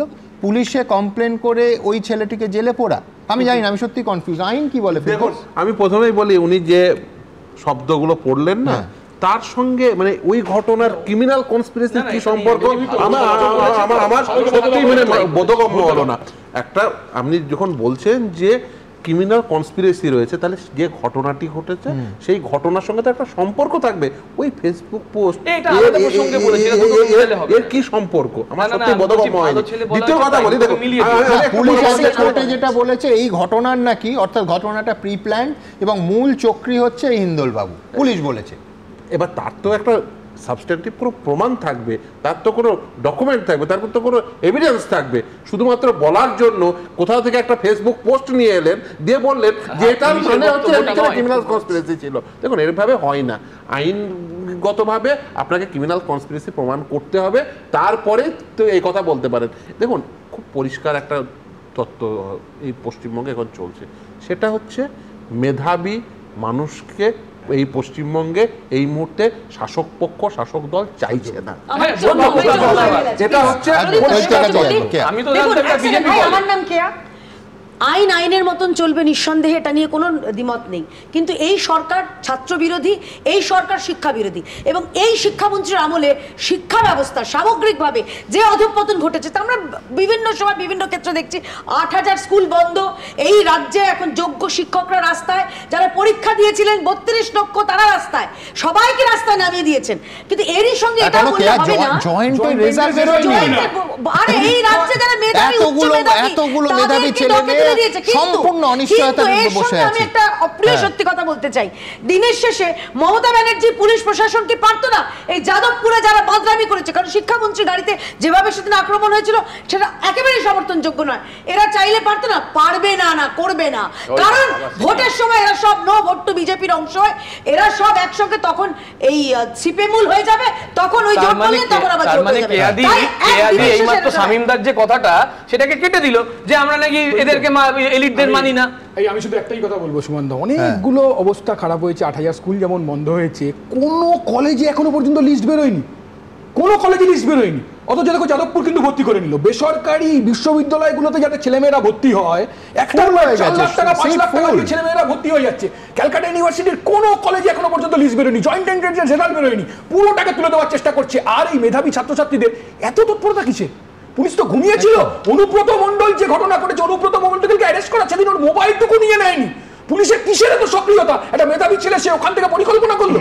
তুমি তো জানো এবি পেনন্তকে কতবার চিঠি দিয়েছে, সন্দেশখালীর প্রোগ্রামের পর সুমন দে কতবার চিঠি খেয়েছে। তো আমরা জানি এ রাজ্যে কথা বলা যাবে না, এ রাজ্যে কৌস্তব বাগচিকে সে রাস্তায় প্রতিবাদ জানাচ্ছিল, এমন ভাবে পিটিয়েছে সে এখন হাসপাতালে ভর্তি। আমাদের ছেলেটি ইয়াং ছেলে, তাকে প্রতিবাদ করা যাবে না। এই রাজ্যে কোন রকম সত্য কথা বলা যাবে না। সে শর্মিলাকে, বাচ্চা মেয়েকে, শর্মিষ্ঠাকে গুরুগ্রাম থেকে পুলিশ ধরতে পারে না, অনুব্রতকে ধরতে পারে না, পার্থচারীকে ধরতে পারে না। এই রাজ্যে যারা জেলে রয়েছে কি করে? যখন এই তর্ক চলছে, আপনারা জানেন আজকে রাত জাগো এবং রাত দখল, আবার রাত দখলের কর্মসূচি। সেই কর্মসূচি যখন চলছে, আনফর্চুনেটলি সিঙ্গুরে একজন নার্সের রহস্য মৃত্যুর কথা। আমি বলছি মহিলাদের বিরুদ্ধে এই অপরাধ কি বন্ধ হবে না? আমি একেবারে সরাসরি কোথায় কোথায় এই মুহূর্তে সেই রাত দখলের কর্মসূচি মানুষজন জড়ো হচ্ছেন যাব, কিন্তু তার আগে সিঙ্গুরে নার্সের রহস্য মৃত্যু। মাত্র 1 সপ্তাহ আগেই আরজিকর মেডিকেলে তরুণী চিকিৎসকের ধর্ষণ খুনের বিভৎস ঘটনার 1 বছর পূর্ণ হয়েছে। গত বছরের 14ই আগস্টের মতো বৃহস্পতিবারও দিকে দিকে সেই রাত দখলের ছবি। কিন্তু এসবের মধ্যেই হুগলি সিঙ্গুরের একটি নার্সিংহোমে নার্সের ঝুলন্ত দেহ উদ্ধার ঘিরে দানা বাঁধল রহস্য। ওই নার্সকে খুন করা হয়েছে বলে অভিযোগ করেছেন তার মা বাবা। আমার মেয়েকে জোরপূর্বক এরা খুন করেছে, গতকাল তদন্ত চাই এবং উপযুক্ত দোষী নার্সিং মালিকের সাজা চাইছে। বাস্তব যদি 2 নম্বরই করে টাকা খেয়েছে, এদের বিরুদ্ধে শুধু অ্যাকশন নিতে হবে। মৃত নার্সের নাম দীপালি জানা, বাড়ি পূর্ব মেদিনীপুরের নন্দীগ্রামে। মাত্র 3 দিন আগে সিঙ্গুরের শিবম সেবা সদন নার্সিংহোমে নার্সের কাজে যোগ দেন বছর 24-এর দীপালি। বুধবার রাতে নার্সিংহোমের 4 তলায় ঘর থেকে তার ঝুলন্ত দেহ উদ্ধার হয়। তালা দিয়ে আমার জানলা খুলে দেখি যে এরকম অবস্থা, সেটা আমি আর সামনে রাখতে পারিনি, সবাইকে বলি, আমি সবাইকে বলি, তো সবাই যাই, দরজা খোলা হয়, ওরকম অবস্থা দেখে আমরা নিজে সামলাতে পারিনি, ওরকম খুলে করে নিচে নামানো হয়। যদিও মৃতার পরিবারের সরাসরি অভিযোগ তার মেয়েকে খুন করা হয়েছে। মেয়ে কি করতো এখানে? মেয়ে এখানে নার্সিং করতো। 3 দিন প্রেজেন্ট হয়েছে। কদিন কাজ করছি? 3 দিন। 3 দিনের দিন মার্ডার হয়ে গেছে, আজকে 4 দিনে করেছে। আমার মেয়ে কার বিরুদ্ধে অভিযোগ করছে? নার্সিং মালিকের নামে, ওরা খুন করেছে। বৃহস্পতিবার মৃতার মা বাবার বিক্ষোভে যোগ দেয় সিপিএম ও বিজেপি। পরিবারের সঙ্গে আমরা আছি। পরিবার দাবি করছে যে এটা মৃত্যুটা স্বাভাবিক নয়, মৃত্যুর মধ্যে অস্বাভাবিকতা আছে, এবং আমরা আশঙ্কা করছি যে আর একটা আরজিকরের ঘটনা এখানে ঘটেছে। গোটা পশ্চিমবঙ্গ জুড়ে এই অরাজকতা চলছে, গোটা পশ্চিমবঙ্গ জুড়ে। আমরা একদম পরিষ্কার আমাদের দাবি, একদম কঠোর ব্যবস্থা নিয়ে প্রশাসন কোনোভাবে গুলিয়ে দেওয়া চক্রান্ত যে আগের দেখেছি তামান্না থেকে আরম্ভ করে আরজিকরের ঘটনা, ওইসব করা যাবে না। আমরা যতক্ষণ না বিচার হচ্ছে, যতক্ষণ না সঠিক তদন্ত হচ্ছে, তদন্ত করে দোষীরা সাজা পাচ্ছে, ততক্ষণ আমরা রাস্তায় থাকবো। নার্সিংহোম কর্তৃপক্ষের বিরুদ্ধে থানায় খুনের অভিযোগ দায়ের করেছে মৃতার পরিবার, যদিও খুনের অভিযোগ মানতে চায়নি নার্সিংহোম কর্তৃপক্ষ। বলে দেখেন তাহলে ওনাদের ভুল ধারণা হচ্ছে, ঠিক আছে? কারণ হচ্ছে আমি আপনাদের সামনে বা সবার সামনে ক্যামেরা ফুটেজ দিয়ে দিয়েছি, দরজা দেয়াই ছিল, দরজা ভেঙে স্টাফেরা। আমাদের বক্তব্য এটা, যাতে যেটা হয়েছে যেটা সত্যি সেটা সবার সামনে তুলে ধরা। তদন্ত করে যদি দেখা যায় যে সত্যিকারেই কোনো অপ্রীতিকর খুনের ঘটনা ঘটেছে, নিশ্চয়ই আইনগতভাবে ব্যবস্থা নেবে। তাদের কাজই হচ্ছে রাজ্যে বিশৃঙ্খলা সৃষ্টি করা, সেজন্যই তারা সারাদিন ধরে কাজ নেই, বিশৃঙ্খলা করে দেয়। প্রায় 6 ঘন্টা পর পুলিশের আশ্বাসে অবরোধ ওঠে। সোমনাথ মিত্রের রিপোর্ট, এবিপি আনন্দ, হুগলি। আবার রাত দখল, আর সেখানে মানুষ জড়ো হতে শুরু করেছেন। আমার 4 সহকর্মী এই মুহূর্তে লাইভে আছেন। সন্দীপ সরকার আছেন রাসবিহারী এভিনিউ থেকে, সত্যজিৎ বৈদ্য আছে একাডেমিক চত্বর থেকে, উজ্জ্বল মুখোপাধ্যায় আছে শ্যামবাজারে, ঐশী মুখোপাধ্যায় আছে যাদবপুরে। প্রথমে উজ্জ্বল মুখোপাধ্যায়ের কাছে যাব। এই মুহূর্তের ছবিটা দেখা। এই মুহূর্তে আমরা রয়েছি শ্যামবাজারে, এবং আজকে রাত দখল ফের আস্তে আস্তে কিন্তু ভিড় জমতে শুরু করেছে। মূলত আজকে এই যে রাত দখলের কর্মসূচি, অভয়া মঞ্চ থেকে শুরু করে বিভিন্ন সংগঠন তারা কিন্তু আজকে এই কর্মসূচি নিয়েছে, এবং মূলত রাত 10টা সাড়ে 10টার পর থেকে সারা রাত ধরে শ্যামবাজারের মোড়ে তারা কিন্তু রাত দখলের কর্মসূচি করবেন। এবং বিভিন্ন জায়গায় এখন ছোট ছোট করে বিভিন্ন পাড়ায়, বিভিন্ন অঞ্চলে, গলিতে সেই রাত দখল চলছে, এবং তারপর গোটা রাত দখলের এই উত্তর কলকাতা বা এই অঞ্চলের যারা রয়েছেন তারা কিন্তু জড়ো হবেন শ্যামবাজারে, এবং কালকে সকাল 6টা পর্যন্ত এই কর্মসূচি চলবে। দেখো, আজকের এই কর্মসূচিতে এখানে বিকেল থেকেই উপস্থিত আছেন তামান্নার মা, এবং কিছুক্ষণ আগে তার সঙ্গে আমরা কথা বলছিলাম। তিনি বলছিলেন গত বছর এই দিনটাতে তিনিও রাত জেগেছিলেন, কারণ নির্যাতিতার এই যে ধর্ষণ এবং খুনের যে অভিযোগ যাকে কেন্দ্র করে উত্তাল হয়েছিল রাজ্য, সেই রাত জাগার কর্মসূচিতে কিন্তু তিনিও ছিলেন। আর আজকে যখন তিনি শ্যামবাজারে রয়েছেন, তখন কিন্তু শুধুমাত্র আরজিকরের নির্যাতিতার না, তার মেয়ের নামটাও কিন্তু এখানে যুক্ত হয়ে গেছে। অর্থাৎ গোটা রাজ্যের মানুষ আজকে যেখানে রাত জাগবেন, প্রতিবাদ জানাবেন, সেখানে কিন্তু আরজিকরের পাশাপাশি এই ছোট্ট মেয়েটার নাম। উজ্জ্বল, তার পাশেই রয়েছেন আনিস খানের বাবা, সম্ভবত দুজনের সঙ্গে একটু কথা বলা যায়। আরজিকর নিয়ে আজকে আপনার মেয়ের নামও রয়েছে। হ্যাঁ, আমি 1 বছর আগে যখন অভয়াকে মারা হয়েছিল, প্রত্যেকটা নিউজ আমি দেখতাম, প্রত্যেকটা দেখতাম আর ভাবতাম যে কি কষ্ট দিয়ে মেয়েটাকে মেরেছে। মেয়েটার মা বাবা হয়তো কত কষ্ট করে মেয়েটাকে মানুষের মতো মানুষ করেছে, একটু মেয়েটাকে নিজের পায়ে দাঁড় করেছে, একটু হয়তো ভালো থাকবে, এবার হয়তো ভালো থাকবে ওরা। তখন প্রত্যেকটা আমার তামান্নার সঙ্গে আমি একসঙ্গে ফোনে দেখতাম, আর তামান্না আমার সোনা বলতো, মা হয়তো দেখো ওর মা বাবা কত কষ্ট করেছে। ওর মনে বলতো মা আমিও একদিন ডাক্তার হব। আমার মেয়ে বলতো, মা আমি ডাক্তার হব, হব, আব্বু যে আমাকে কষ্ট করে পড়াচ্ছে। আমরা খুব গরিব মানুষ, আমাদের একদম আমরা পল্লী গ্রামের পরিচয় শ্রমিক। তামান্নার আব্বু গরিব, তো মেয়েটাকে কষ্ট করে ইংলিশ মিডিয়ামে পড়াচ্ছিল। মেয়েটা বলতো, মা আমি ডাক্তার হব, আব্বু আমি ডাক্তার হব। তখন মেয়েটা অভয়ার দেখতাম, অভয়াকে যে কি কষ্ট দিয়েছে, কত কষ্ট করে ওকে মারা হয়েছে। আর আপনার মেয়ের ক্ষেত্রেও একই ঘটনা, কত কষ্ট করে মারা হয়েছে। তখন কিন্তু আমি জানতাম না, আমার ছোট্ট তামান্না জানতো না যে ওই কষ্ট পেয়ে আমার ছোট্ট সোনাকে চলে যেতে হবে এই পৃথিবী ছেড়ে।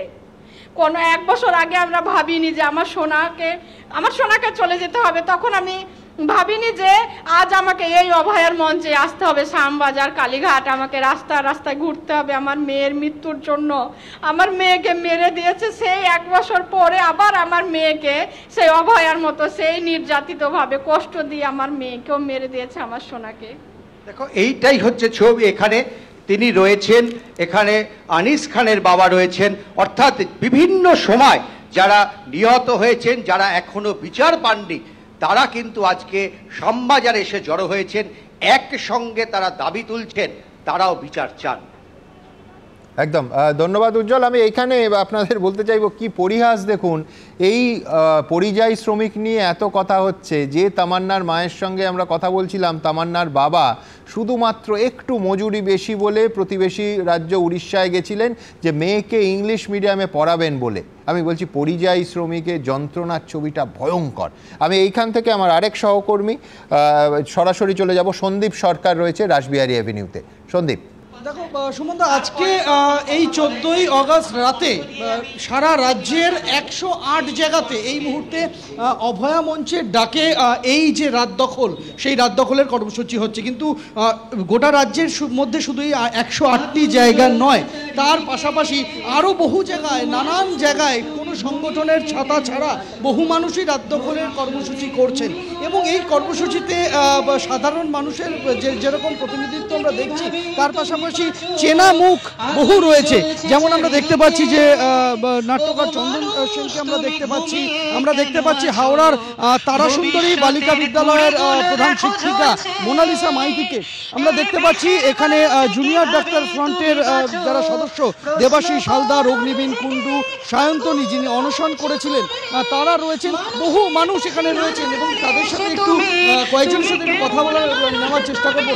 শান্তনী, আজকে এই 1 বছর পেরিয়ে গেল, কিছু পরিস্থিতির বদল কি আপনারা দেখলেন? আপনি তো সরকারি হাসপাতালে চাকরি করেন, সরকারি হাসপাতালে কর্মরত রয়েছেন। পরিবর্তন বলতে এখন তো কিছু দেখতে পাচ্ছি না, খালি দেখতে পাচ্ছি যে মানুষের মনে আগুন জ্বলেছে। সেই আগুনের পরিবর্তন দেখতে পাচ্ছি, সেটাই অনেক আমাদের পক্ষে। অনশন শেষ হয়ে গেছে, অনেকদিন হয়ে গেছে, আমাদের সেই খিদেও মিটে গেছে, কিন্তু জাস্টিসের খিদে এখনো মেটেনি। আমার মনে হয় না আমাদের মধ্যে যারা এখানে আছে রাজ্যের মানুষ, তাদেরও সেই জাস্টিসের খিদে এখনো মিটেছে বলে। সেই একই দাবি, সেই বিচার মেলেনি, সেই না পাওয়া বিচারের দাবিতে তারা এখানে একজোট হয়েছেন। চন্দনবাবু, আজকে এর আগের রাত দখলেও পা মিলিয়েছিলেন, এবারও 1 বছর পর আপনাকে আবার দেখতে পাচ্ছি যে রাত দখলের মঞ্চে পাশে বসে রয়েছেন। কেন, কোন তাগিদ থেকে?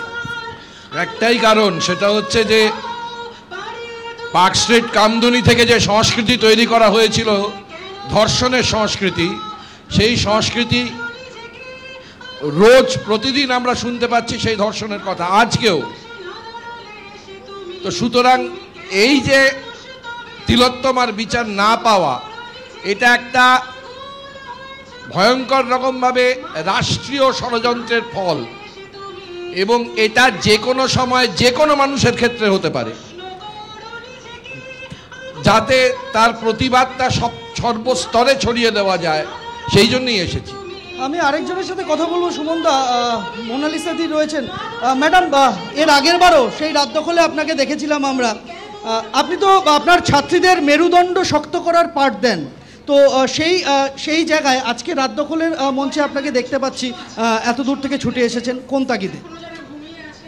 আমি জীবনকে উদযাপন করছি, কিন্তু আমি চাই যে আমার মৃত্যু যেন অমরতা পায়, সেটা এভাবেই। আমি যেন রাস্তায় দাঁড়িয়ে এই আন্দোলনে সামিল থাকতে পারি আমৃত্যু। এটাই আমার কাছে জীবনের উপজীব্য, এই মুহূর্তে অন্তত।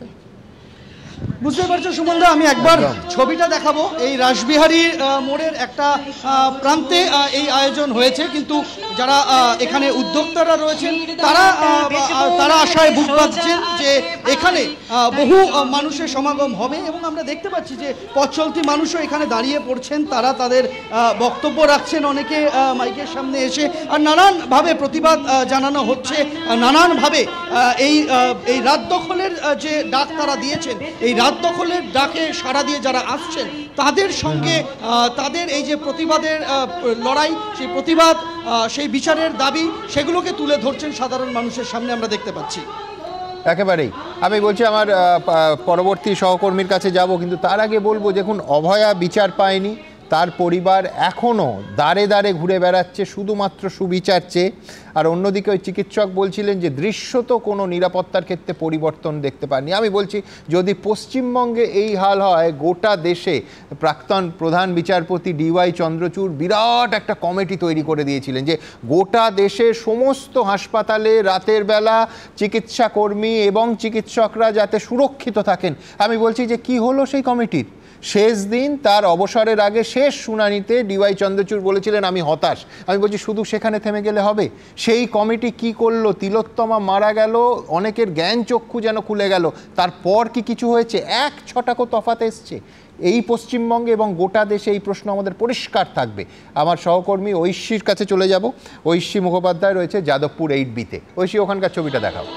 একেবারে সুমনদা, গত 1 বছর আগে আমরা দেখেছিলাম যে নারী সুরক্ষার পরিস্থিতি কি রয়েছে রাজ্যে, সেই দাবি তুলেই কিন্তু রিক্লেম দ্য নাইট রাত দখলের ডাক দিয়েছিল, এবং সেই রাত দখল আজকে আবার হচ্ছে। দেখা যাচ্ছে যে এখানে কিন্তু সাধারণ মানুষ, যারা নাগরিকরা, তারা কিন্তু স্বতঃস্ফূর্তভাবে এসেছেন, এবং সাংস্কৃতিক প্রতিবাদ যেভাবে আমরা দেখেছিলাম গত বছর হয়েছিল, সেই সাংস্কৃতিক প্রতিবাদ, রাস্তায় রাস্তায় লেখা যে প্রতিবাদের স্লোগান, যে প্রতিবাদের আগুন তারা জেনেছিলেন, সেই প্রতিবাদ এখনও চলছে।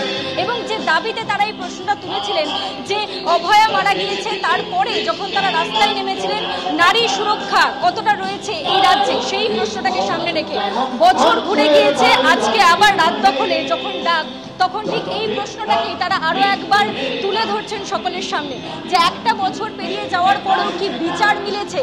যে স্বর তারা তুলেছিলেন বিচারের দাবিতে, সেই স্বর তোলার পরেও কি বিচারের দাবি, সেই বিচার কি মিলেছে?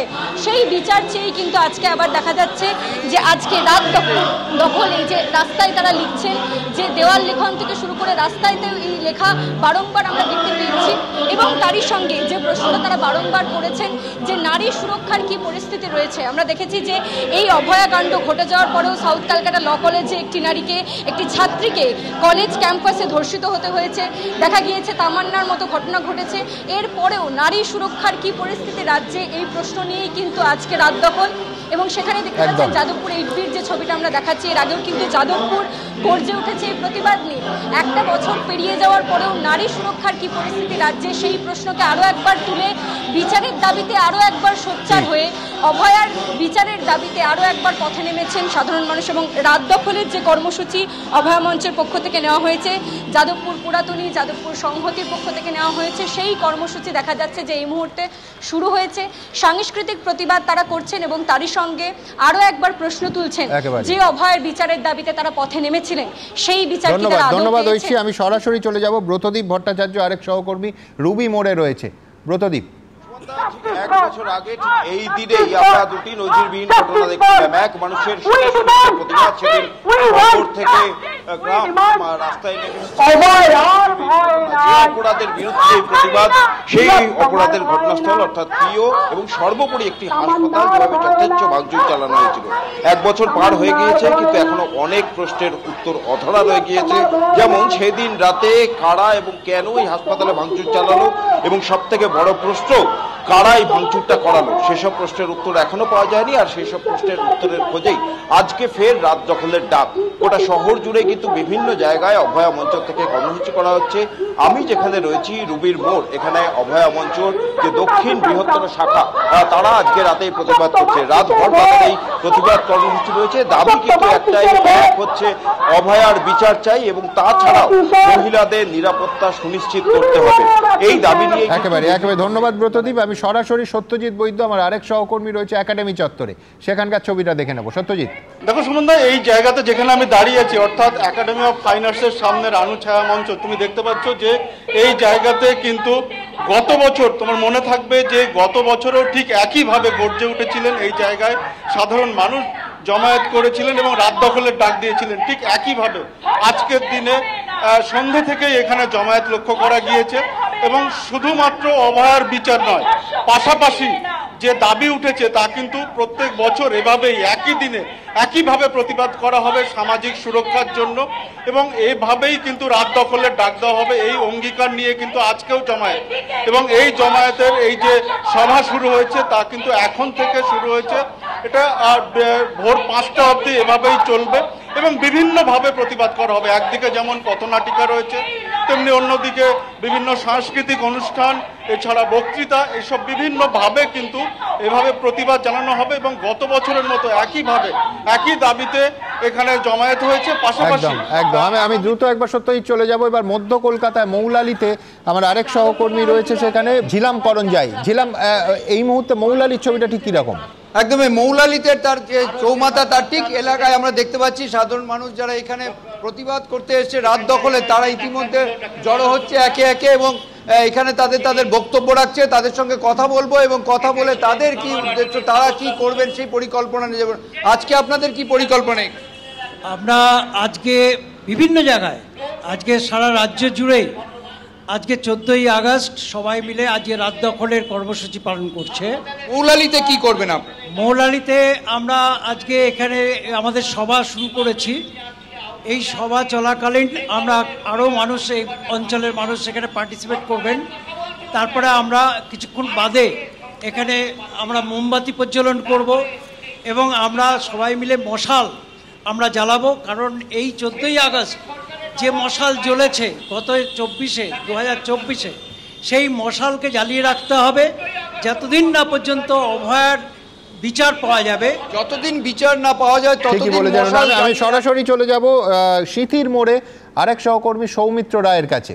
সৌমিত্র, সুমন্ত, দেখো এই মুহূর্তে আমি রয়েছি সিথির মোড়ে, তোমাকে সেই ছবিটা দেখাবো। 14ই আগস্ট আজকে সেই রাত দখলের কর্মসূচি এখানে নেওয়া হয়েছে। এখানে আমাদের সঙ্গে রয়েছেন চিকিৎসক নারায়ণ বন্দ্যোপাধ্যায়, তিনি রয়েছেন এবং মঞ্চে রয়েছেন পরাণ বন্দ্যোপাধ্যায়, অভিনেতা। আবার তুমি দেখতে পাচ্ছ তার উদ্যোগেই এখানে রাত দখল কর্মসূচি শুরু হয়েছে। আমি প্রথমে নারায়ণবাবুর সঙ্গে কথা বলে নেবো যে আজকে গত বছরও আপনারা করেছিলেন এই রাত দখল, আজকে 14ই আগস্টের রাত এবং রাত দখল হবে আগামীকাল হচ্ছে স্বাধীনতা দিবস, তার আগে 1 বছর অতিক্রান্ত হয়ে গেল। অভয়ার সেই বিচার তো এখন অধরা।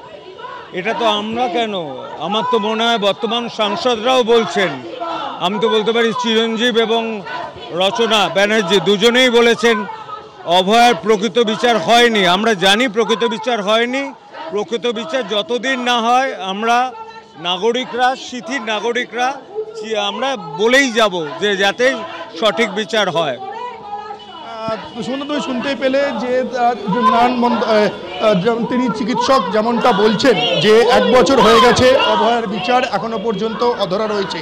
তারা যতদিন পর্যন্ত না এই বিচার হবে ততদিন পর্যন্ত এই রাস্তায় থাকবে, যতদিন পর্যন্ত যতবার এই রাত দখল করতে হয় তারা সেই রাত দখল করতে প্রস্তুত। আমি এবার কথা বলে নেব পরাণ বন্দ্যোপাধ্যায়ের সঙ্গে।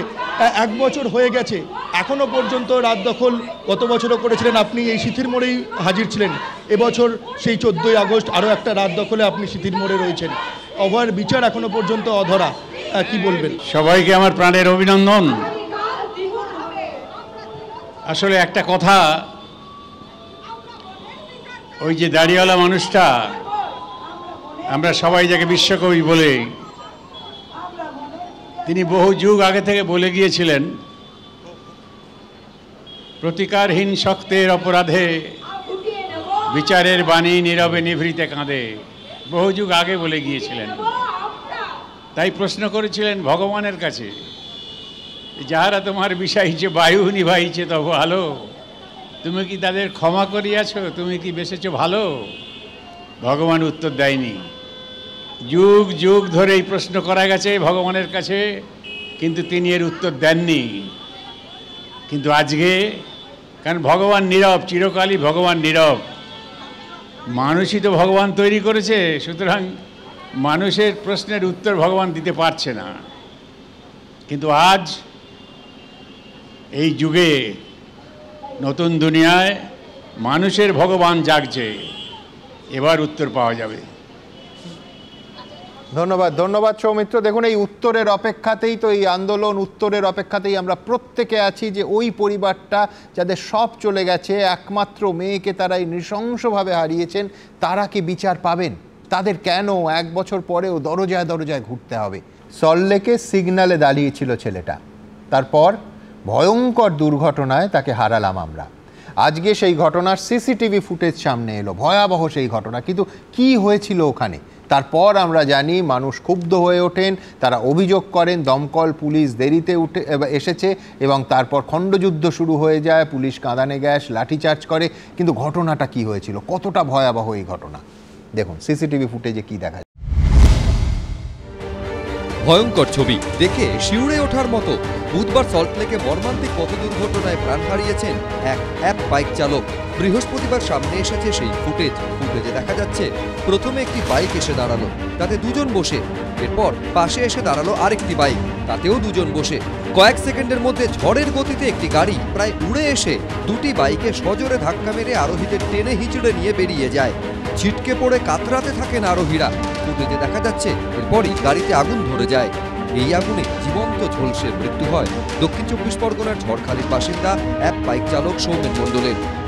100 নম্বরে এমার্জেন্সিতে কল করি, কলটা রেসপন্স করে, বলে ঠিক লোকেশন জিজ্ঞেস করে, লোকেশন আমি বলে দিই। আমি এক সিগন্যালে দাঁড়িয়েছিলাম, গাড়ির সিগন্যাল ছিল, তখন গাড়িটা জোরে এসে ওখানটা মারলো, প্রচন্ড স্পিডে এসছে।